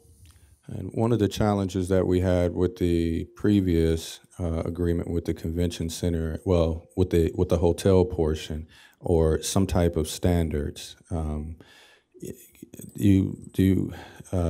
Leslie, to put you on the spot, can you let folks know about the 4 diamond standards and what that actually means in the hospitality industry? So if you look at what you've been currently dealing with over the last several years, is that the hotel itself, when it's rated in terms of performance, guest reviews, those things of that nature, the convention center and hotel have been operating at about a 2 diamond rating, okay? Continuing to operate at that point. So probably one of the lowest levels, so equal and equivalent to your average Motel 6 on the side of the road. Okay, the highest rating you can get is a 5 diamond. Okay, there's a few of those in New York City. I think a couple in Chicago, maybe some in LA. But 4 diamond is the typical of what you're going to find in major U.S. metropolitan markets: Chicago, New York, LA, major cities of that area. So we're developing and putting together a product that meets or exceeds those guidelines, okay? These guidelines, which are published nationally by AAA, you can find them on AAA's website, they go down to the point of if I were a AAA inspector walking in here today, I would have to fail the city council chambers because your carpet doesn't meet the weight and ounce requirements of a 4-diamond establishment. Be more like 2-diamond. You know, it's a matter. Nothing personal. There's not enough padding underneath. It's everything from the size of TVs to the carpeting that's used, the drapes that are used, everything that's used in there, 24-hour service, the benefits and things that go along with that. And I'll stand here unequivocally today and give you the names of, I don't know, probably 25 or 30 people who have used the convention center in the last 90 days and tell you that in the last 90 days, we've taken the convention center from 2-diamond to 4-diamond. Okay, we're already exceeding the service expectations. We're already getting customer surveys that are rating us in excess of 4-diamond. Okay, so we're already doing a number of those things in terms of service and quality to bring the product quality to where it needs to be today. There's more customers booking the convention center today than that were booking the convention center 2 years ago. Okay, in the last 90 to 120 days, the sales team at the hotel has booked $2.7 million in new business over the next 24 months. Okay, that's new, existing, and added business. Okay, in terms of employment, not part of the question, so I'll shut up after I answer this, but in terms of employment, we've already exceeded the requirement of 100 people. Okay, we've doubled the size of the staff at the convention center. We've doubled the size of the staff at the hotel. All right. Thank you. Council questions? Mr. Mayor, I had one other question from Mr. Leslie. Mr. Leslie, part of the list of questions I think that were asked at the time of the conception or inception was a letter from RL Hotels agreeing that this would be an RL hotel franchise. Mm-hmm. I don't think that was ever attained. And now it's not going to be an RL hotel. It's going to be, I think, a Wyndham. Actually, Councilman Schmidt, it was obtained. RL gave full approval, and RL actually attended one of the council meetings in a council session as well and gave a written approval as a hotel RL. Prior to the vote. I didn't see that. Okay. So that was actually obtained. The decision to actually go to Wyndham Trademark was made based on the fact that Wyndham Trademark has a larger presence internationally. They already have, I want to say 57 properties in Europe as well as properties in the United States and a larger presence.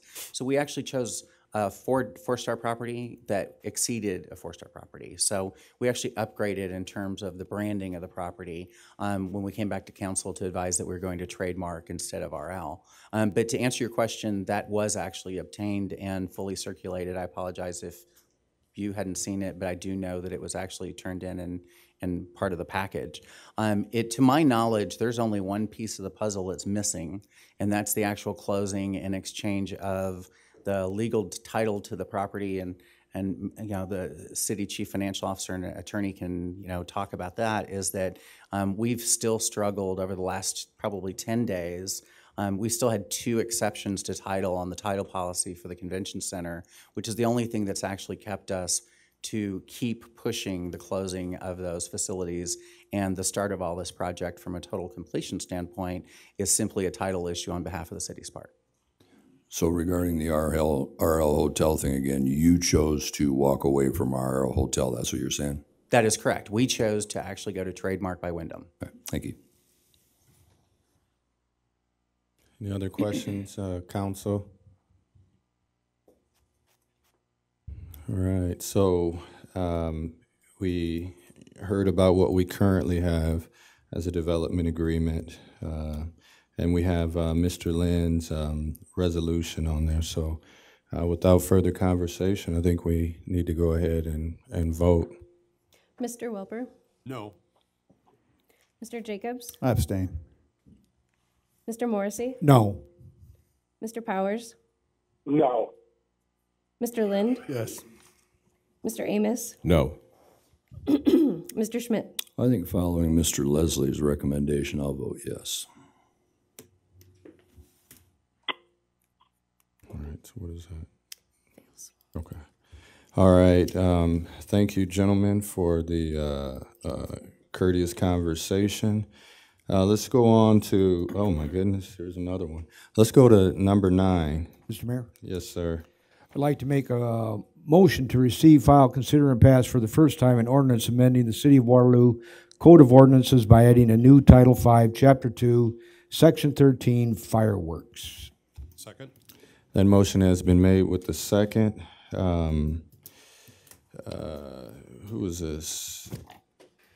Kelly, you want to just talk about this really quickly? We have a motion and a second, but what are we doing? The ordinance here reflects some of the discussion from the work session last week.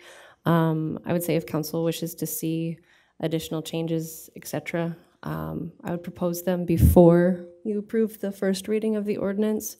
And if more is needed for council on the ordinance, I would say fail the ordinance and can continue the conversation. Well, what's on here? Is it a complete ban, not a complete ban? Is it next year? Is it 2 days so the general public can know? It'd be a complete ban. For December and for next year, for next July as well, right? Correct. So overall, so a complete ban of fireworks. Mr. Mayor? Yes, sir. Could we hear from the Public Safety Department on this recommendation? Got 2 of them. They can take turns.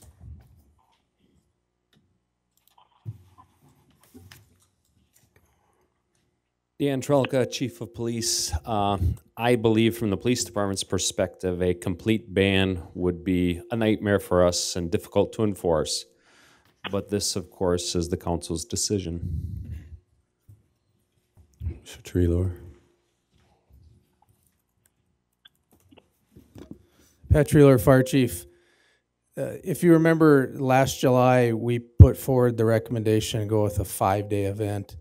It didn't turn into much of an event for the fire side. We had no fires that were associated with fireworks that we were aware of, and we had no transports on the EMS side. So I think I would yield to the police chief's recommendation of potentially having a shorter period for usage. We'd also go along with a complete ban as well.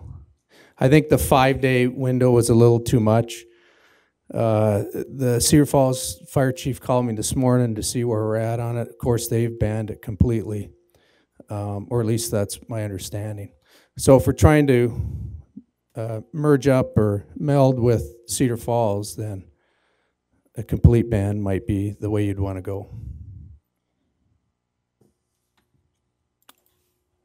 So does anybody have any idea what the legislature is going to do if all the cities come out and ban and they're all allowing sales for 5 weeks? Has there been any conversation about that anybody's aware of from League of Cities or anything like that? I haven't heard of too much on the state level. As part of what they do give us as local control or home rule, they gave us the opportunity to choose our path, but I haven't heard anything as of yet. And I was just at the legislative committee, I think last week or the week before. Does anybody know what the folks with PSTD and people with animals, which I was one for a long time, hi Bruce, do in Missouri and South Dakota and Wisconsin? I think there's 35 states or something that allow fireworks, that we don't seem to be able to deal with this in Iowa. And it just seems to me that what we've done is we've gone from one overreaction to another overreaction. And the first time we allowed fireworks in 80 years, people went a little overboard. People lost a little touch of maturity. And so that year has come and gone. And my suspicion is if we did something more limited than what we did this last time, and I think we were more limited than most of the community, so I compliment us for that. But if we were to go to a 2-day thing or something like that, I think it would work out a lot better. I'm real concerned about what Chief Trelka says, because I've also heard him say previously that in the time he's been here, we've had a huge number of reported fireworks when it was illegal, and we didn't even attempt to enforce it. when it was illegal. Now it's legal.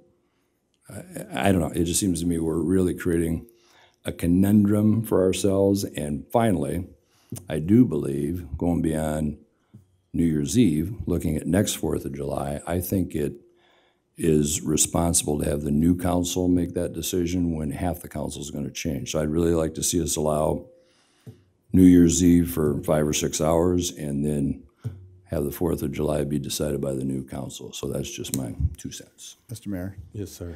So if I could respond to Councilman Schmidt, we didn't create this conundrum. This was created by the state. So the state wants to earn some tax revenue off the sale of these fireworks, right? I appreciate that. But then we need to be supported financially to be able to police these fireworks, which we are not given the funds to police these. But then to say that it'd be impossible to support a ban, but we'd like to support maybe 1 or 2 days, and that'd be easier to police, I think that just opens a window of confusion. And I'm sure that's why Cedar Falls went ahead and said no. So I think it's either you just open it wide open or you just say no, which I think is an easier way to just draw a line and say no, an easier way to police. We don't have the funds to police. I know there was over 800 calls related to fireworks last time. Not to mention all the calls and emails we received of people with PTSD, the pets that went crazy had to be tranquilized, the litter and trash, especially on roofs, including rubber roofs that were being burned. A lot of examples of how it's not, a few people enjoy it, but the mass did not appreciate it, and that's really the result that I received from a lot of people reporting to me. So to say that we didn't create this, we don't have the funds to police it, I don't think it's fair to those other folks that suffer because of fireworks. And so I don't see why we would move forward with allowing it. Mr. Morrissey. Mr. Mayor, since last week, I've done several different things, and one of them is I had contact with Cedar Rapids and got a copy of their ordinance that they passed, all except they've done it in 3 different stages, and they have the 3rd reading on the last part of that, in which they totally banned consumer fireworks, first and second class, in the city of Cedar Rapids, and then they've also restricted where those sales can occur, and I believe that's they're having the 3rd reading on that part this evening. I got a copy of the Dubuque Code of Ordinances, and that they also banned the use of fireworks over there. Cedar Falls, I talked to Councilman Blandford today, and he said they're having their 3rd reading probably right now, and the likely outcome is to ban their in their ordinance that language. And then I got a copy of the Evansdale fireworks ordinance, and they passed this back on August 15th, the 3rd reading, and they, to simplify it, did they did 5 days for July and for December. So, in looking this over once again in detail, what the state law says, and then what our proposed ordinance does here, there are different things that I think need to change with the proposed thing. And I, like other people in here, Mr. Welper, you're included in this, am not very savvy with these devices here, so I don't know how to go back and forth between the proposed ordinance and this language that I introduced here. But I know that when you look at B in our proposed ordinance, it talks just about first-class consumer fireworks, and either we have to drop that first-class fireworks and just put consumer fireworks there, okay? And the other part of that is display fireworks. If you look at page 8 of the state law, what it says in there is that and this is on page 8, 727.2, 2A, a person, firm, partnership, or corporation who offers for sale, exposes for sale, sells at retail, or uses or explodes any display fireworks commits a simple misdemeanor. Okay, punishable by a fine of not less than $250.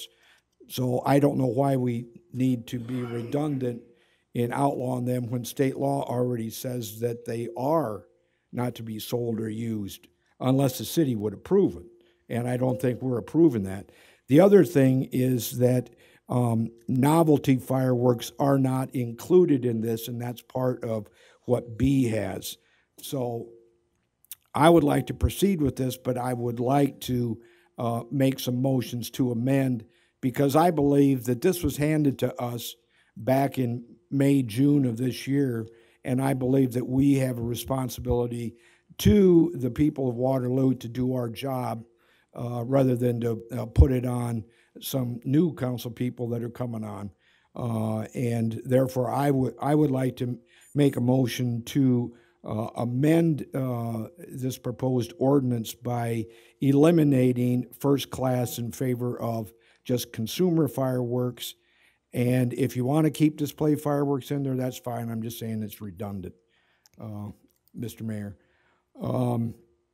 In saying that, I wanted just understood that I'm in favor and would support an outright ban, as we've talked about in the past. Another thing is that we had added the industrially zoned areas, and I believe we put in M1, M2, or M2P, and Eric Schrader, I believe, is here. And in talking with Eric, I would like to have those just explained, what M1 is, what M2 is, and what M2P is, just so that people would, when they saw those, they would know exactly what that means. And then the final thing I would like to add would be a statement that says any retailer or community group selling consumer fireworks must prominently display at entrance and exits signs informing the customers that consumer and display fireworks are banned within the corporate limits of the city of Waterloo unless the same are obtained by license or permit. So, yes. So I can get this all written down and it's not quite so convoluted. You got that printed out, or is that handwritten, sir? It's handwritten, Mr. Mayor. Okay, so let's go back to you're wanting to amend section B, correct? Okay. And you're wanting to strike out. Okay, I'm just gonna, under B. You're wanting to strike out the words first class. Yes, explode any consumer fireworks or display fireworks. This is because consumer fireworks. Hold on, Mr. Morrissey. You got to let me write. Sorry. Otherwise, I'm going to get very lost. We'll get this. Okay. Eliminating.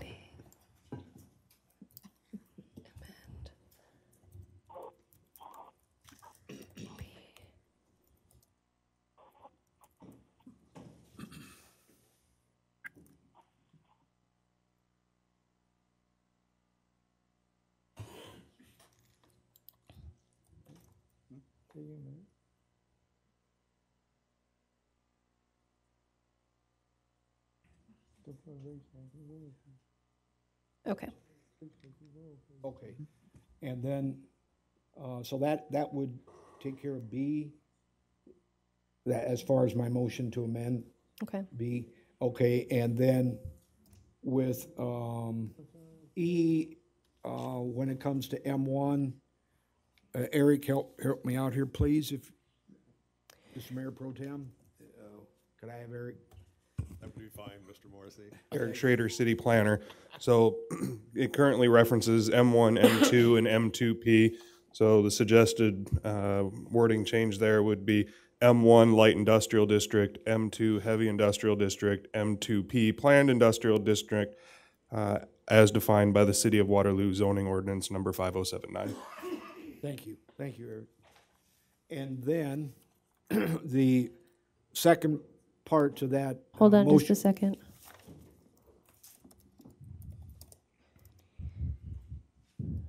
Okay, continue. And then the second part to that motion to amend is any retailer or community group. Hold on, so you're wanting to create a new section? It's just, no, it's not a new section, it's just added on to that because it's talking about selling. Okay, so we're adding on to section E. Okay, thank you. Well, there is section E there. Yeah, you're adding on E. So you're Yeah, I'm adding a new adding another sentence. sentence onto the end of section E? Okay. New sentence, yes. Any retailer or community group selling consumer fireworks must prominently display at entrance and exits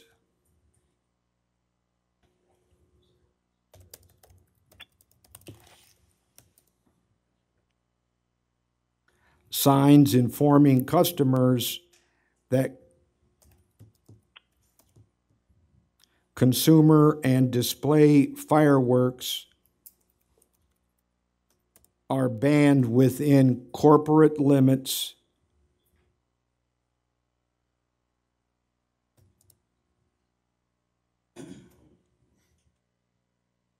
of the city of Waterloo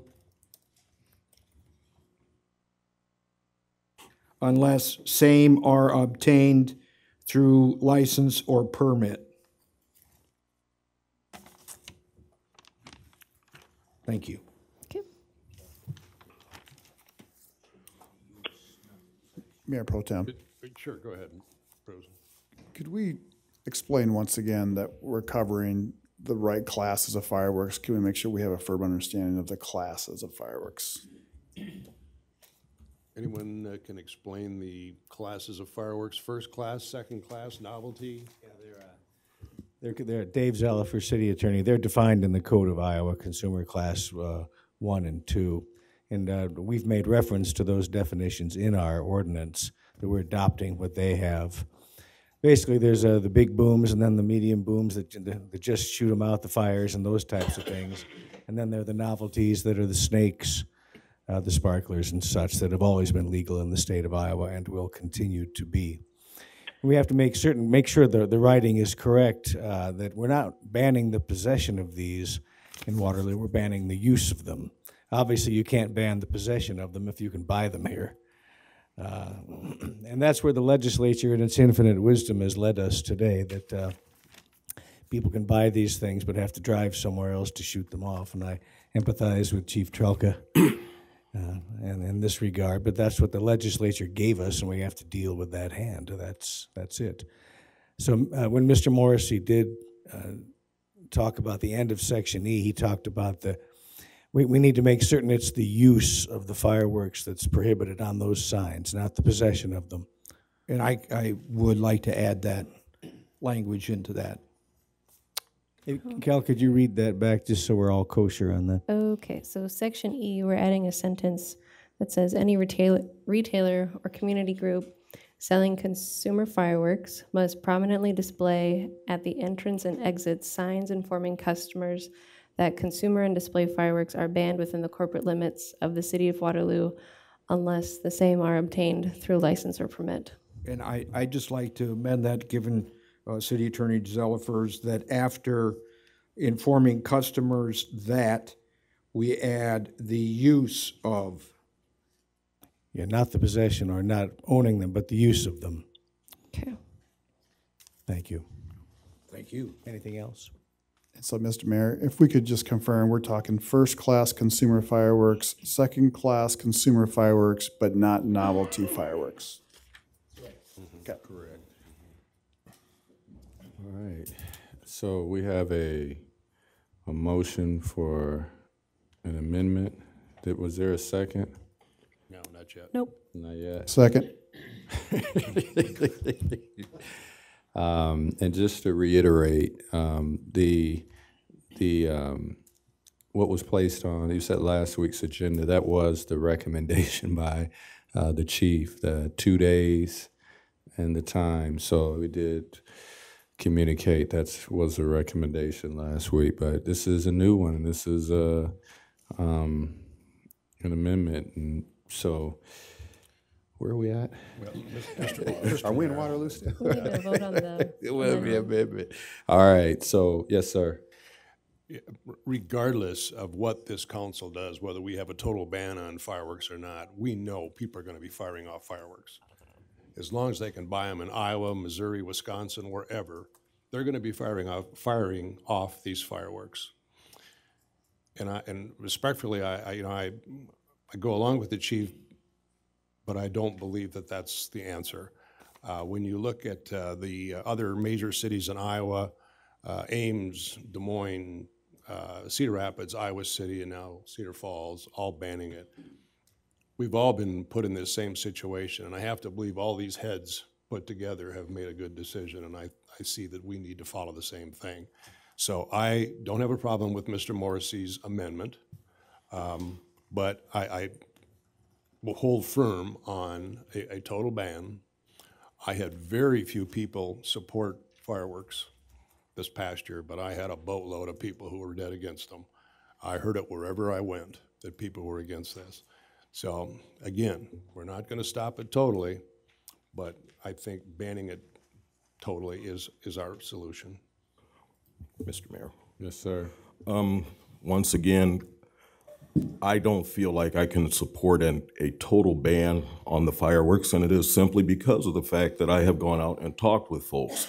You know, I've been hearing tonight that I represent the people. Well, the people that I have talked to, there are some that are for it, there are some that are against it. For me, that is who I am listening to. So for me, I cannot support a total ban. So if that's the vote that we have, it will not be 100%. Well, he made an amendment to the motion, so. Mr. Mayor. Yeah, it's a total ban, but you got more comment? Yes, sir. No, I just wanted to say that the motion to amend had to do with B and it had to do with E. Other than that, there were no additions asked for.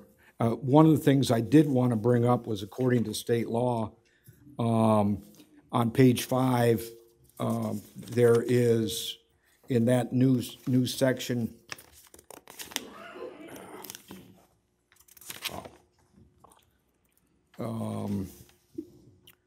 new section 8 point, it goes over to 5, and it talks about a consumer fireworks fee fund. And I know that Councilman Powers had brought this up before as far as monies that should be available.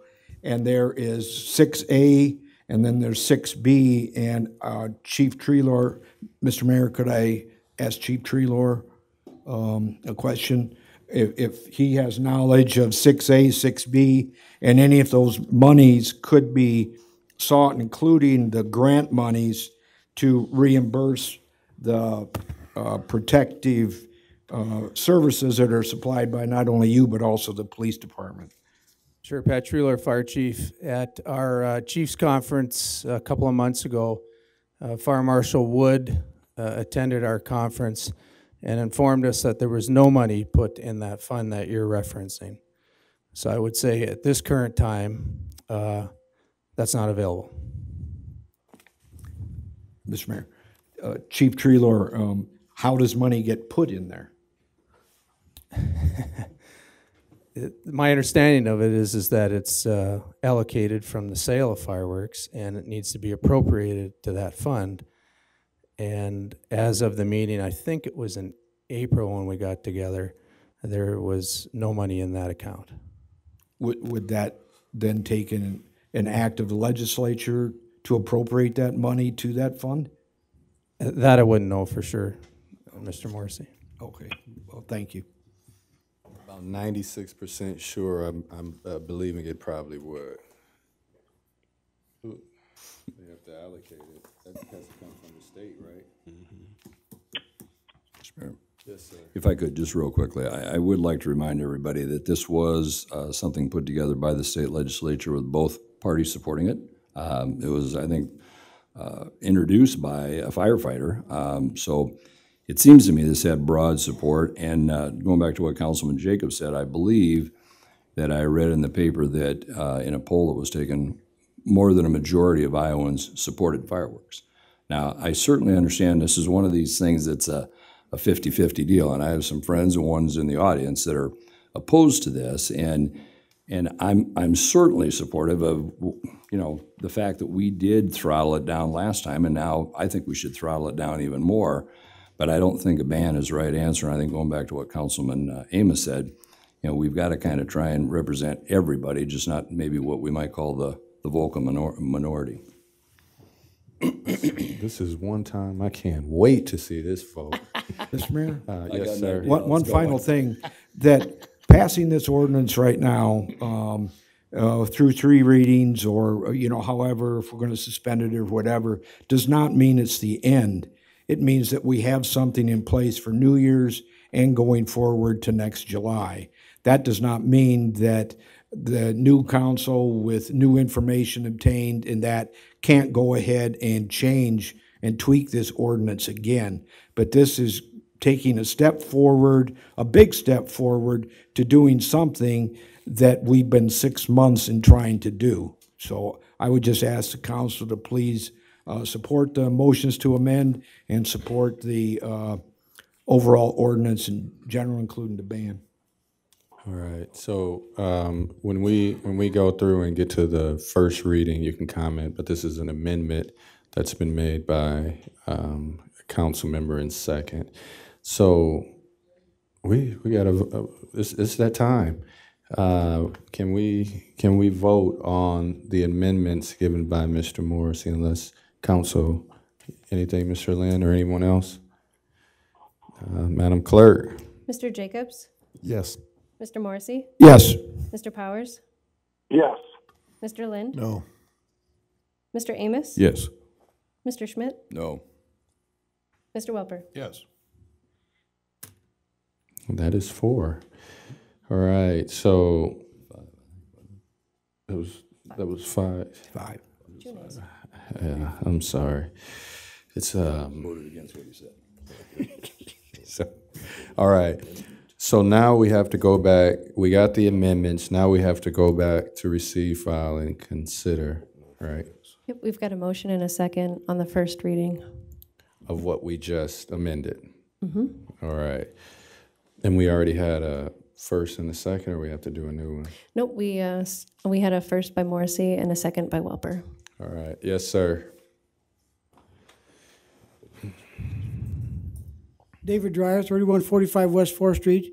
In the interest of being able to police this, would there be an opportunity for a neighborhood association to, in a city property neighborhood park, apply for having their kids or whatever, parents and all, come out and fire it in the same place?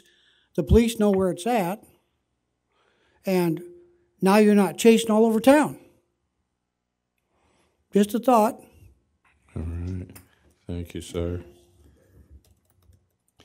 All right. So we have a motion that's been seconded, been amended. Yes, sir. Bruce. Hi, Bruce Picasso again. This last year, I realized that I suffer from extreme post-traumatic stress syndrome. That happened to me 35 years ago. And the only way I could really enjoy fireworks this year was watching on TV, because they went off all month long from June 1st clear through July. It was pretty traumatic the whole 2 months, but I'm in favor, though, of allowing the people shoot off fireworks that really want to shoot them off, as long as they follow good guidelines. All right. Be considerate of others. Thank you. All right, thank you. All right, so we have a motion on. Thank you for your comments, everyone. Madam Clerk. Just so everyone understands, following this ordinance, this is a total ban. This is a total ban. Okay? Does everybody understand that? Yep. Okay. Mr. Morrissey? Yes. Mr. Powers? Yes. Mr. Lind? No. Mr. Amos? No. Mr. Schmidt? No. Mr. Welper? Yes. Mr. Jacobs? Yes. All right. Item carries. Next portion. Mr. Mayor. Yes, sir. I'd like to make a motion to suspend the rules. Second. Motion's been made with the second. Madam Clerk? Just a second.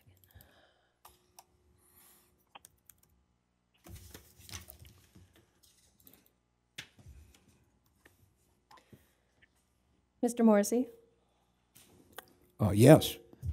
Mr. Powers? Yes. Mr. Lind? No. Mr. Amos? No. Mr. Schmidt? No. Mr. Welper? Yes. Mr. Jacobs? No.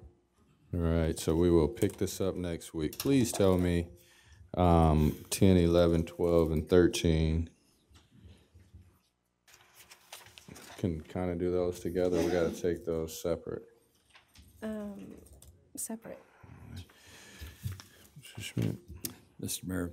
Yes, sir. Item number 10, excuse me, is a motion to receive, file, and consider and pass for the second time an ordinance providing that general property taxes levied and collected each year on all property located in the newly described Northeast Industrial Area Urban Renewal and Redevelopment Plan area in the city of Waterloo, County of Blackhawk, state of Iowa, by and for the benefit of the state of Iowa, city of Waterloo, County of Blackhawk, Waterloo Community School District, and other taxing districts, be paid to a special fund for payment of principal and interest on loans, monies advanced to, and indebtedness, including bonds issued or to be issued incurred by said city in connection with said urban renewal project. Second. That motion has been made with the second. Questions?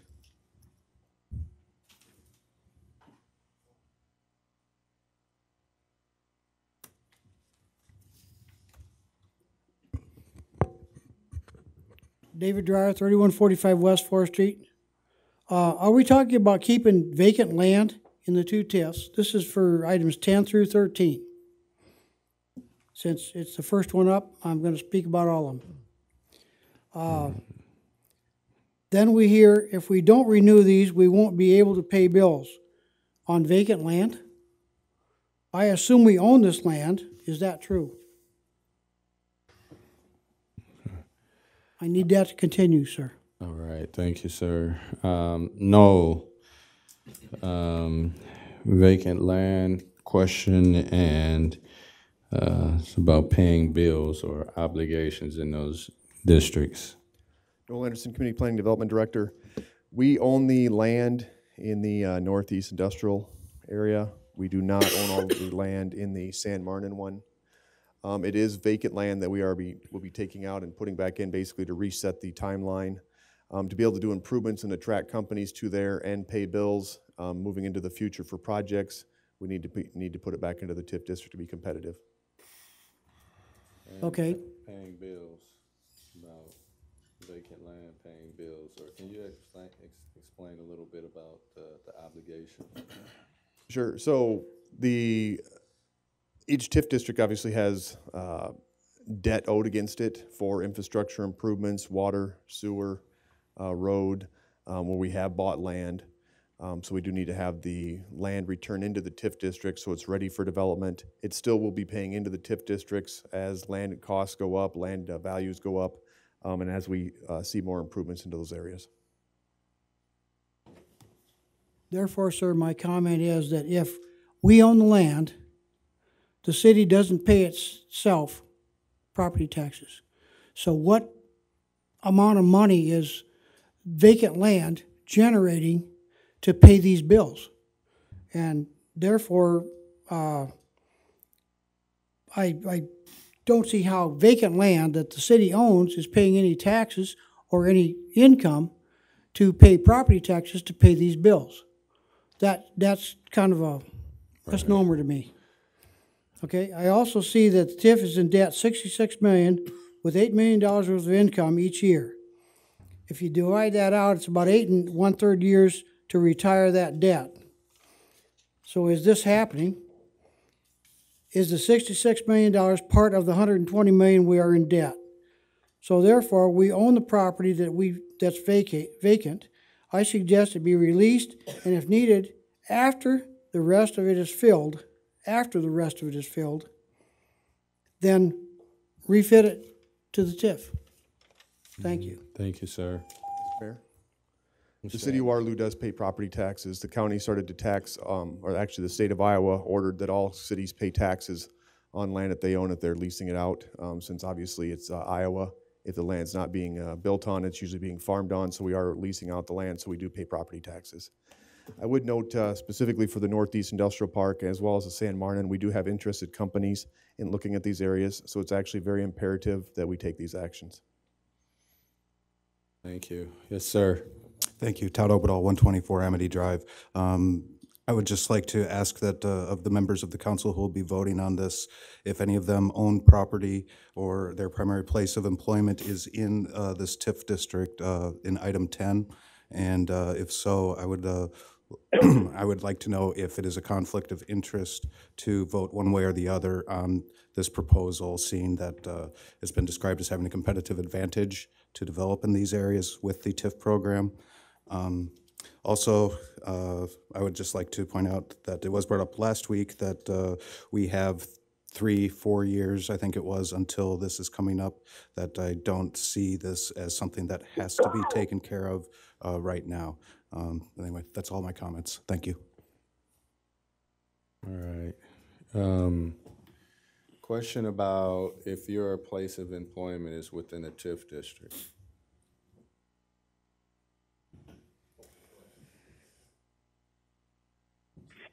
Noel Anderson, Community Planning Development Director. Before Dave gets up, I guess to add more, I would just note that the VGM site is not located in the actions for the San Martin one. It is the vacant land. It is not the VGM site.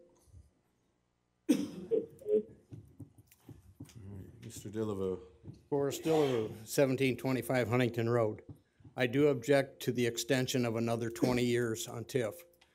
We started out, as was explained last week, that it was designed, TIF was designed to take downtrodden land and develop them. Now it's become, to me, a rich man's pocketbook. If you've got money, you can get more money, and those monies are paid by the residential taxpayers. And it's not paid by the TIF because they keep all of their tax dollars in the TIF fund. The county does not get their share of those TIF dollars because the city takes them and keeps them in their fund. Now, I understand why the city wants to keep them, because they keep the county's money, the school's money, and the taxpayers' money, and then they can give it out to those who want to develop. I was looking for a payback. The airport was about ready to start paying back. We changed the rules. We moved the goalpost. We moved it and moved it over to Logan. Logan need it? Sure. Do I need it? People like me, the baby boomers, do we need it? Absolutely. So we're not going to have anything for another 20 years. We're going to pay interest on all of these loans, on all this money. We're going to continue to buy. And we continue to keep that overspent. And the reason we do that is the same as the school system. If you don't spend it all and keep in debt, somebody will come and take some of it. Well, those people that want to take it are the residential taxpayers in the city of Waterloo. You continue to burden us. I know I won't live long enough for another 20 years, but think of us. You know, you've already taken away the airport. We had a chance to get a few dollars back. There was a plea last week for a 50-50 split. No, we won't have that. We're not going to give anything back to the county or the schools. We're going to keep it all ourselves because we're the selfish city of Waterloo. Think about the taxpayers, think about the city, think about the schools as you think about considering another 20 years. Thank you.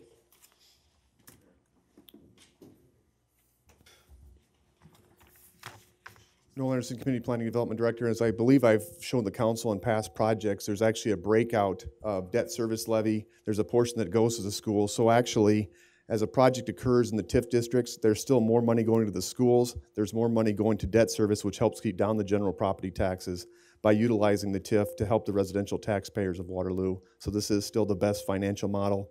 It is wrong to say it's all contained within the TIF when a portion goes to debt service and a portion goes to the schools and county. Thank you. Thank you.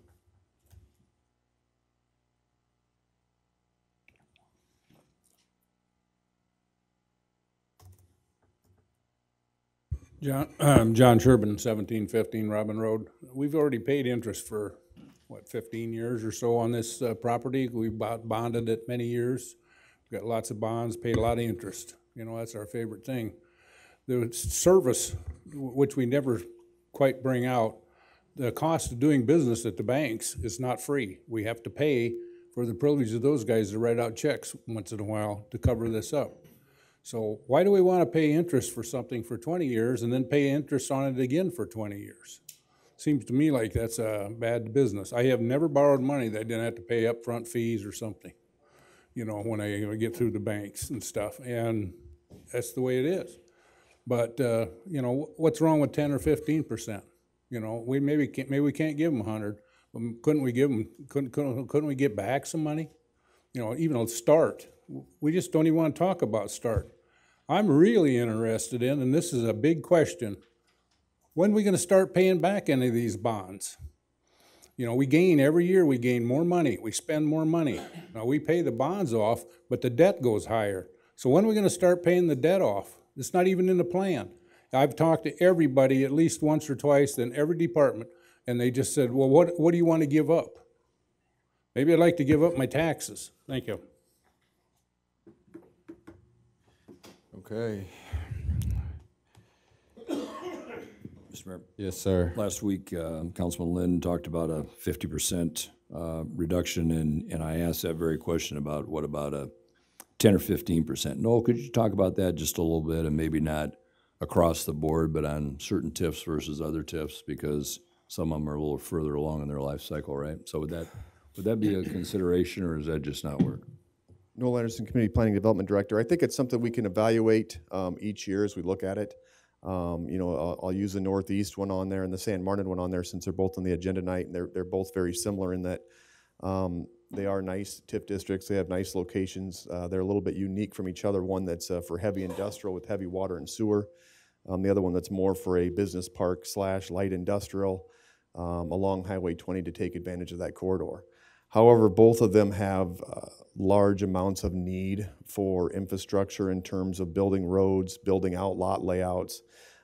As an example of the South Waterloo Business Park, you have to bring the sewer from the Tower Park area, and you have to bring the water from the Amesboro area. So to develop any site in there, you're bringing infrastructure from a long distance to get to the other side. Same thing with the Northeast. You know, we also have rail capability out there, so we're developing sites or getting rail infrastructure set up to go to those sites to bring in prospects. So there's a large amount of needs in there right now that we've been planning out for. You may recall in the Northeast area, just this last 2 years, we did some water and sewer extensions, we did some grading to better prepare sites, and we're starting to get a lot of interest in those areas. So I think we need at least for this upcoming year, and again, we'll evaluate it again next year. We have a lot of costs and a lot of projects that we need to get going out there to, again, be competitive in providing industrial and business lots as is noted in the strategic plan for the city of Waterloo. Can you tell me when would be the ideal time of year to have that conversation? I think during the CIP process, we'll be talking about a lot of the development areas as a part of the CIP process and bonding and all that as well. So in that time frame in the next probably 2-3 months. Thank you. Mr. Mayor? Yes, sir. I have a follow-up question for Noel Anderson. So TIF gets people upset, especially now that we're going to renew it for another 20 years, and we just didn't get it all developed in the first 20. So let's say we didn't use the TIF. Is there another model that other cities have used, or is there any other option out there? Because we all, I'm sure, want development. We want companies to come here and bring livable wage jobs. At least I do. So is there another? Are we missing the boat, or is there another model? Or do we have any other options on the table to use outside of TIF? TIF is pretty much the common tool used throughout the state of Iowa by cities. So it's competitively the same as what they're using. It seems to be the best financial model. It's very similar for the state of Iowa to compete with other states as well, using TIF in other states. I believe CFO Widener noted last week that if you didn't want to TIF it, we could go ahead and just put it into the general property taxes and bond for it. And of course, then we'd be getting a 43% return on projects built there and having to pay it back through the bond, so you'd have a lot more debt.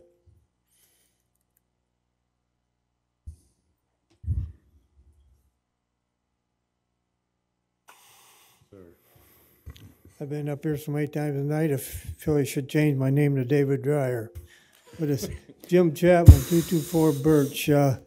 Do we have any interest?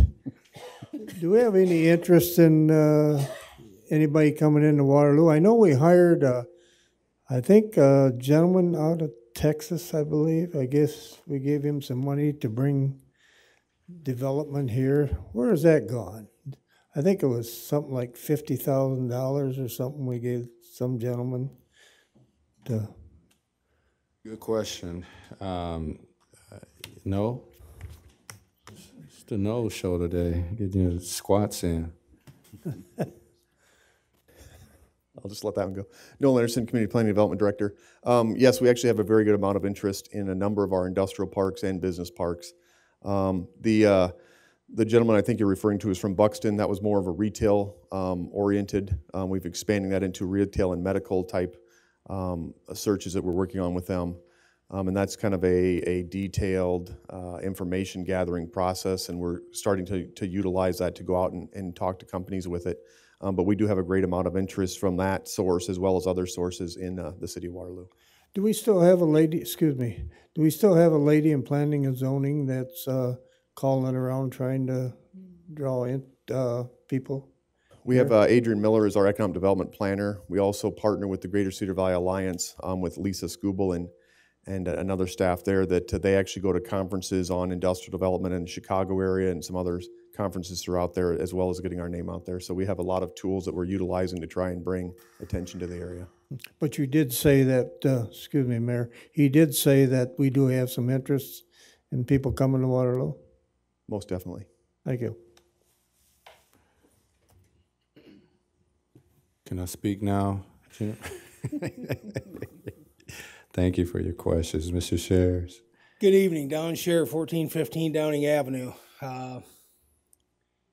I just peddle ice cream for a living, so I don't know if I know all about the finer, the finer points of big business. Am I right in what I heard is you got 4 more years before this TIF runs out? Is that right? If you got 4 more years before the TIF runs out, what's the hurry? No, Does it have to be done today? You want to address why we're doing this right now? Noel Anderson, Community Planning Development Director. We are working with some large projects under our typical development agreement where we'd give free land and 5 years of tax rebates. Obviously, we would not have 5 years left to give them the tax rebates. And we're actually working with some larger projects which may require more than the 5 years. So we'll be moving ahead with those. But again, the 4 years is not sufficient either to offer them the general incentive package, or some of these projects may require that we extend infrastructure for them to have it to their sites that we're showing them. And we would not have sufficient revenue to come back in a 4-year time period to pay for that infrastructure. All right, thank you.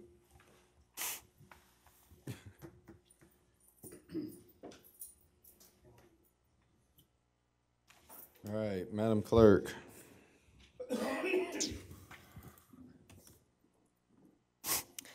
Mr. Powers? Yes. Mr. Lind? No. Mr. Amos? Yes. Mr. Schmidt? Yes. Mr. Welper? Yes. Mr. Jacobs? Yes. Mr. Morrissey? Yes. All right, next motion. Somebody. Motion to suspend rules. Second. Motion's been made with the second. Madam Clerk.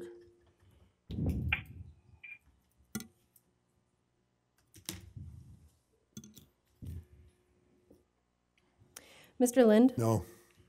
Mr. Amos? No. Mr. Schmidt? No. Mr. Welper? Yes. Mr. Jacobs? No. Mr. Morrissey? Yes. Mr. Powers? No. All right, number 11, please. Anyone? Mr. Mayor. Mr. Amos. Like to make a motion to adopt, motion to receive, file, and consider and pass for the second time an ordinance providing that general property taxes levied and collected each year on all property located within a newly expanded Northeast Industrial Area, Urban Renewal and Redevelopment Plan area in the City of Waterloo, County of Black Hawk, State of Iowa, by and for the benefit of the State of Iowa, City of Waterloo, County of Black Hawk, Waterloo Community School District, and other taxing districts be paid a special fund for payment of principal and interest on loans, monies advanced to, and indebtedness, including bonds issued or to be issued incurred by said city in connection with said urban renewal project. Second. A motion's been made with the second. Madam Clerk? Mr. Amos? Yes. Mr. Schmidt? Yes. Mr. Welper? Yes. Mr. Jacobs? Yes. Mr. Morrissey? Yes. Mr. Powers? Yes. Mr. Lind? No. All right, Mr. Amos.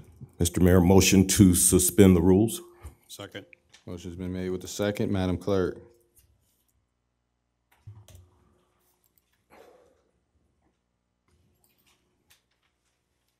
Mr. Schmidt? No.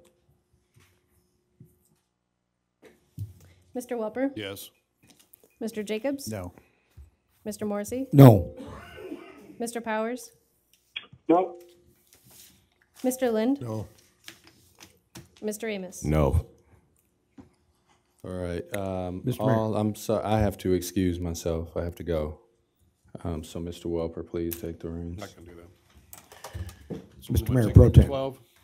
Mr. Mayor Pro Tem. Sure. I'd like to make a motion to receive, file, and consider pass for the second time an ordinance providing that general property tax is levied and collected each year on all property located within the newly described San Martin urban renewal and redevelopment plan area in the city of Waterloo, county of Blackhawk, state of Iowa, by and for the benefit of the state of Iowa, city of Waterloo, county of Blackhawk, Waterloo Community School District, and other taxing districts, be paid to a special fund for payment of principal and interest monies advanced to and indebtedness, including bonds issued or to be issued incurred by said city in connection with said urban renewal project. Second.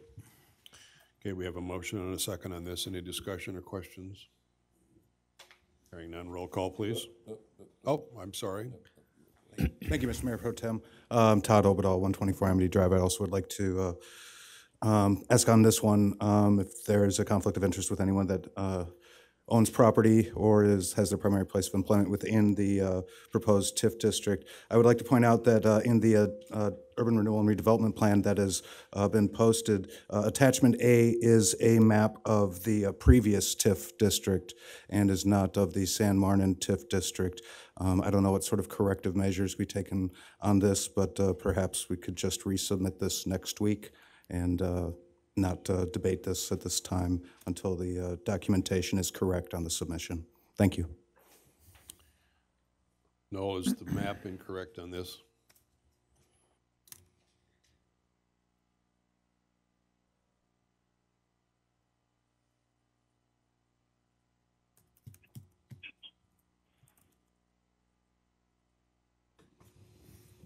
On item 11. 12. 12. San Martin.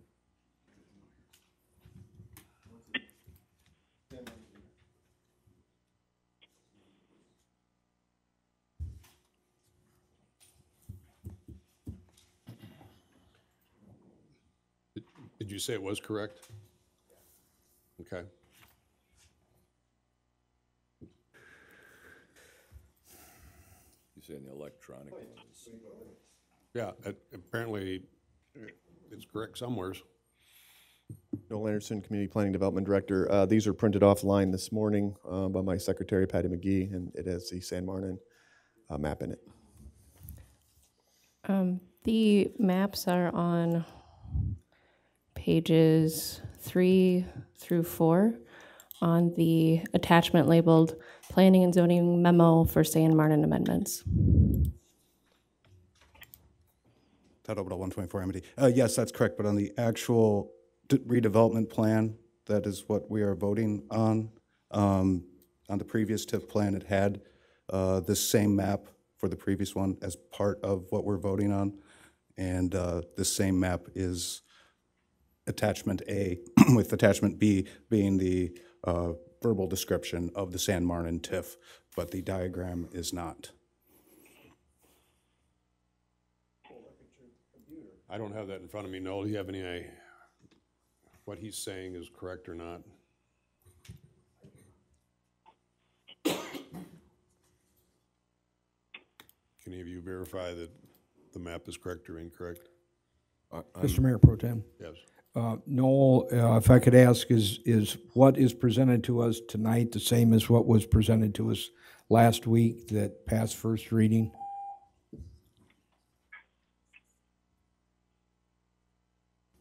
Yes, it is, and we're looking at it electronically now, and it is the San Martin map.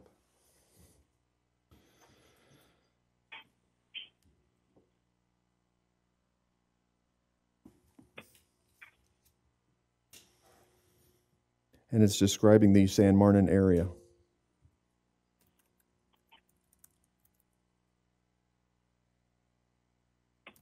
Okay. We're saying it is correct.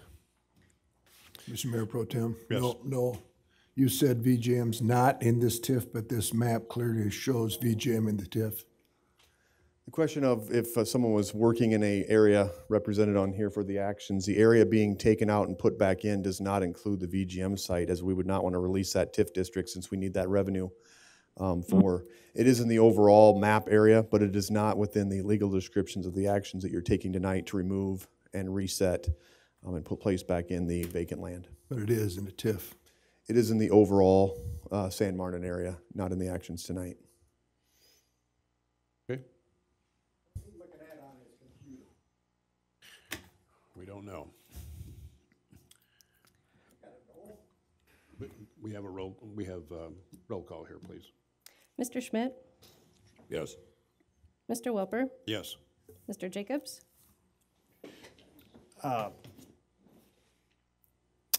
Mr. Mayor Pro Tem, are we sure we have the right map? Everyone's indicating that we do have the right map. We're not sure what the gentleman's looking at. Everyone's telling me yes up here that we do have the right map. Look at that computer. See if it's wrong. Mr. Jacobs, how do you vote? Based on the city staff, I vote yes. Yes.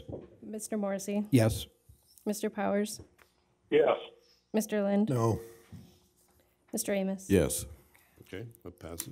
Mr. Mayor Pro Tem, Yes. I'd like to make a motion to suspend the rules. Second. We have a motion and a second of suspending the rules. Questions? Hearing none, we need a roll call, please. Mr. Welper? Yes. Mr. Jacobs? No, and I would like clarification for next week that the map is correct, please. Mr. Morrissey? Yes. Mr. Powers? No. Mr. Lind? No. Mr. Amos? No. Mr. Schmidt? No. Okay, we'll take that up next week. Number 14 or 15. Mr. Schmidt. Mr. Mayor Pro Tem, we still have to do 13. Oh, yeah, I was going to 13. Oh, keep going to 13. Okay, I'm sorry. Item 13 is a motion to receive and file and consider for the second time an ordinance providing that general property taxes levied and collected each year on all property located within the newly expanded San Martin Urban Renewal and Redevelopment Plan area in the city of Waterloo, County of Black Hawk, state of Iowa, by and for the benefit of the state of Iowa, city of Waterloo, County of Black Hawk, Waterloo School District, and other taxing districts, be paid to a special fund incurred by said city in connection with said urban renewal project, and that's for the San Martin Urban Renewal and Redevelopment Plan Amendment Number 4, expansion area to expand the boundaries of the TIF area and include other updates. Second. Okay, we have a motion and a second on this ordinance. Any questions on this? No, Mr. Mayor Pro Tem, Yes. this is the one I think he's talking about. This shows the northeast industrial area TIF as a map.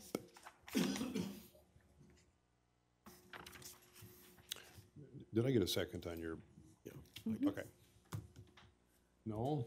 We have the correct map on this one. That is correct. This one has the incorrect map under attachment B, but the map is shown later under attachment A. So it's there, but you have to look under attachment A. Correct. Though we may want to table this because I want to check that legal description. Okay. Don't be blaming Patty. Okay. I would never blame Patty. We have a request to. Mr. Mayor Pro Tem, I move we table this for 1 week. Second. Okay, we have a motion and a second. The table is for 1 week. All in favor, say aye. Aye. Okay. Very good. That'll be tabled to next week. So now we can take items 14 and 15.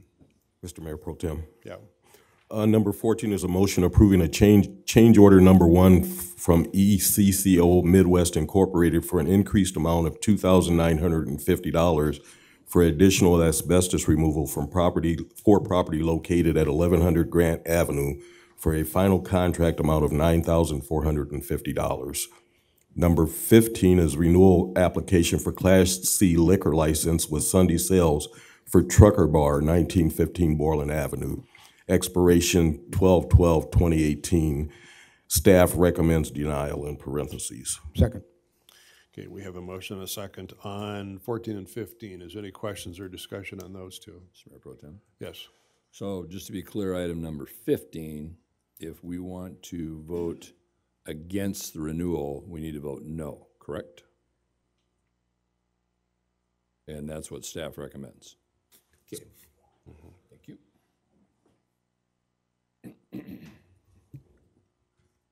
And do we need to have an explanation of that, or are we good with that? Yeah, does anyone need an 'Cause explanation? I know I've heard about it, but I don't know Mr. about everybody else. Mr. Chelka is going to do that. Dan Trelka, Chief of Police. This is a bar, of course. They have been deemed a chronic nuisance property in the past, in 2014.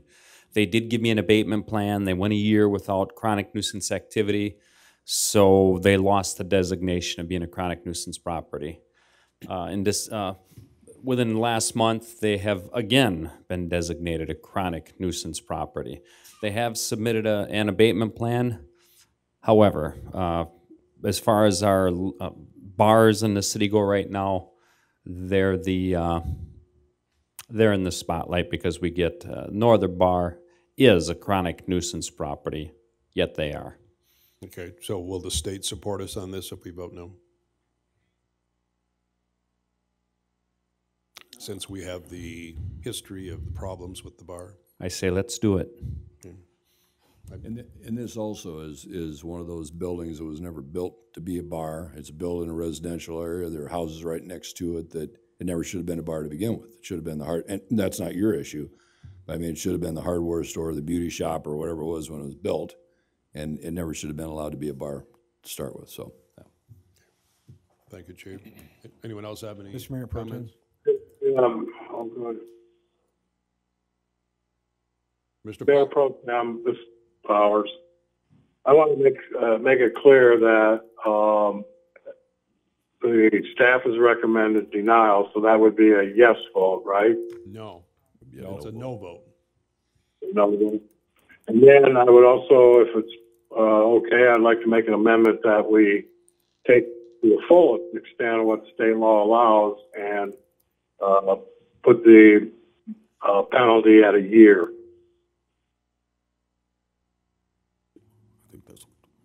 A second. Well, right now, we're just voting down the renewal, right? Yeah, right now, we're discussing whether we renew this or not, and you're suggesting that we approve the renewal, but we're only going to renew it for 12 months? No. That's what you're saying? No, that's not what he's saying. Denying it for I want to be denied for 12 months. Sure. Mr. Mayor It's Pro. been a nuisance for years, and it appears that it's continuing to be a nuisance. Go ahead, Mr. Jacobs, and we'll go back to Mr. Powers. No, you can. I don't mean to interrupt. Okay. Tom, you're confusing me. This bar has had lots of problems, but you're still willing to keep them from, you're wishing for them to reopen in a month, or excuse me, a year. That's what you're saying?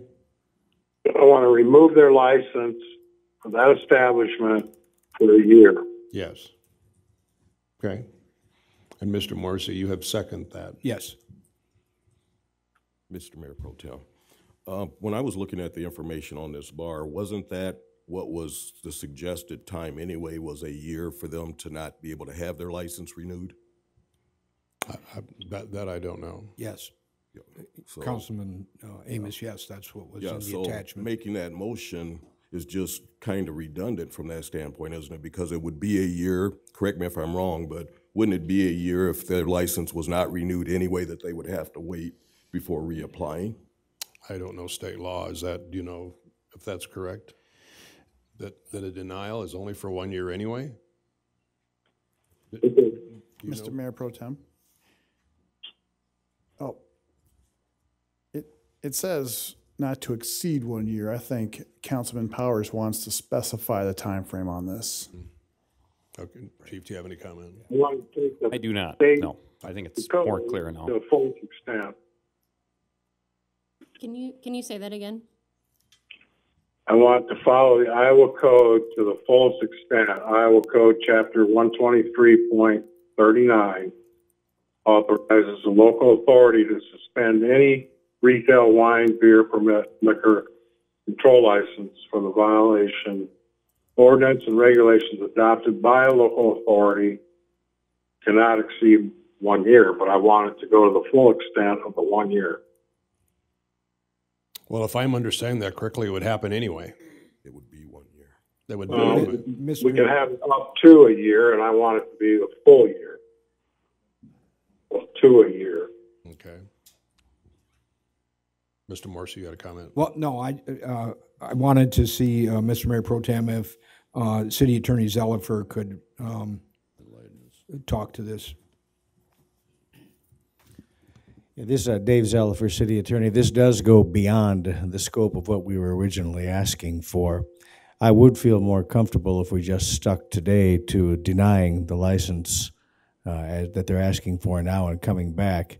They may be entitled to a hearing on a 1 year suspension, and if we take that now without granting them the opportunity for a hearing, we could be shooting ourselves in the foot. So I would prefer doing this one step at a time, denying the license renewal right now, and then giving us a chance to give them a hearing if they so desire. Thank you. Is everybody? Can I ask a quick question? So does this denial, assuming that's where we're going, does that apply to the owners or the facility or both? The owners, I believe. Okay. So you could go open up a bar there tomorrow? Well, the new people would have to qualify, and we'd have to let them do it. Yeah, but theoretically. Well, no, that's correct, and I agree with you also. I don't know how this ever became a bar in the first place. I prosecuted these people many times in past years, and it's unfortunate there are neighborhood bars who can be quiet, right, and just your basic ma and pa bar where everybody's home by 10 o'clock. But this isn't the case. This is one where noise and fights and those types of things have been prevalent for quite a while, and it does need to be done. For me as a prosecutor, I appreciate the effort. Right, why they called it trucker. Chief, you need to say something. I could expand upon an answer for Mr. Schmidt's question. The chronic nuisance property ordinance goes with the property. Not the owners. Okay. Mr. Mayor Pro Tem. Mr. Morrissey? City Attorney Zellifer, the agenda item as stated puts in there the renewal to expire 12/12/2018. So the agenda item itself puts a date on there. So I don't see how there would be any problem with us saying that this renewal revocation is good through 12/12/2018 if they brought it up first. And secondly, because we approve that here, they still have the right to appeal a decision made here, don't they, Dave? No, not today they wouldn't. They would have to file some kind of mandamus action or something like that. What happens is their new license is coming up, and what I haven't studied this part of it. I believe their new license is coming up and would expire in 1 year on December, was that 18th of 2018? 12/12/2018. Okay. Yes. What we're doing right now is saying no. So therefore, there is no license. They don't have one. If we don't allow them to renew, it will expire on 12/12/17, from what I gather. And if they want to come in and try to renew it, we'll deny it, and they won't have one. And I think that's the best way to go right now. You have to remember what we put them on notice for tonight is very important. We did not give anybody notice that we were going to suspend somebody for a year. And that's a little more abrasive and a little more penal than what well, a lot more abrasive and a lot more penal than what's on the agenda. And I don't want to take the risk of exceeding what's on the agenda and having somebody say they weren't given proper notice. What we're doing tonight is going to take care of that. So without the amendment. Okay, so without the amendment, but, so what, if we would vote no on this, that means that their application for a Class C liquor license is denied to when? Well, until they reapply, or until somebody gets it, and then this thing will not allowed to be a bar after 12/12 of 17. Okay? Okay. They got 8 days left. Okay, thanks. Mr. Powers, did you understand what the city attorney is saying, that he's recommending denial right now? Yeah, I follow that, well, I will take his guide. So you're withdrawing your motion? I'm withdrawing the motion. Okay. And Mr. Morrissey? I withdraw the second. Okay. So we're back to the original motions of 14 and 15. Mr. Mayor Pro Tem, could I Yes. just ask for a roll call vote on both these motions rather than a voice vote? Separately? Yes, separately. Yes, sir, we and can do separate. that. All right. Madam Clerk, we need a roll call on 14 first.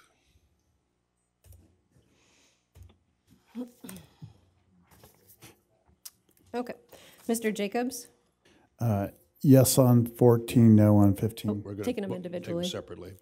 We're doing 14? Yep. Well, I mean, we can, it's up to you. Mr. All right, Morrissey's 14, request. yes. Mr. Morrissey? Yes. Mr. Powers? Yes. Mr. Lind? Yes. Mr. Amos? Yes. Mr. Schmidt? Yes. Mr. Welper? Yes. Okay, that passes. Now number 15. Mr. Morrissey? No. Mr. Powers? No. Mr. Lind? I wish you guys were concerned with the convention center at this level. No. Mr. Amos? No. Mr. Schmidt? No. Mr. Welper? No? Mr. Jacobs? No. Okay, that fails. Motion to adjourn? Second. Motion is second on adjournment. All in favor, say aye. Aye. We are adjourned.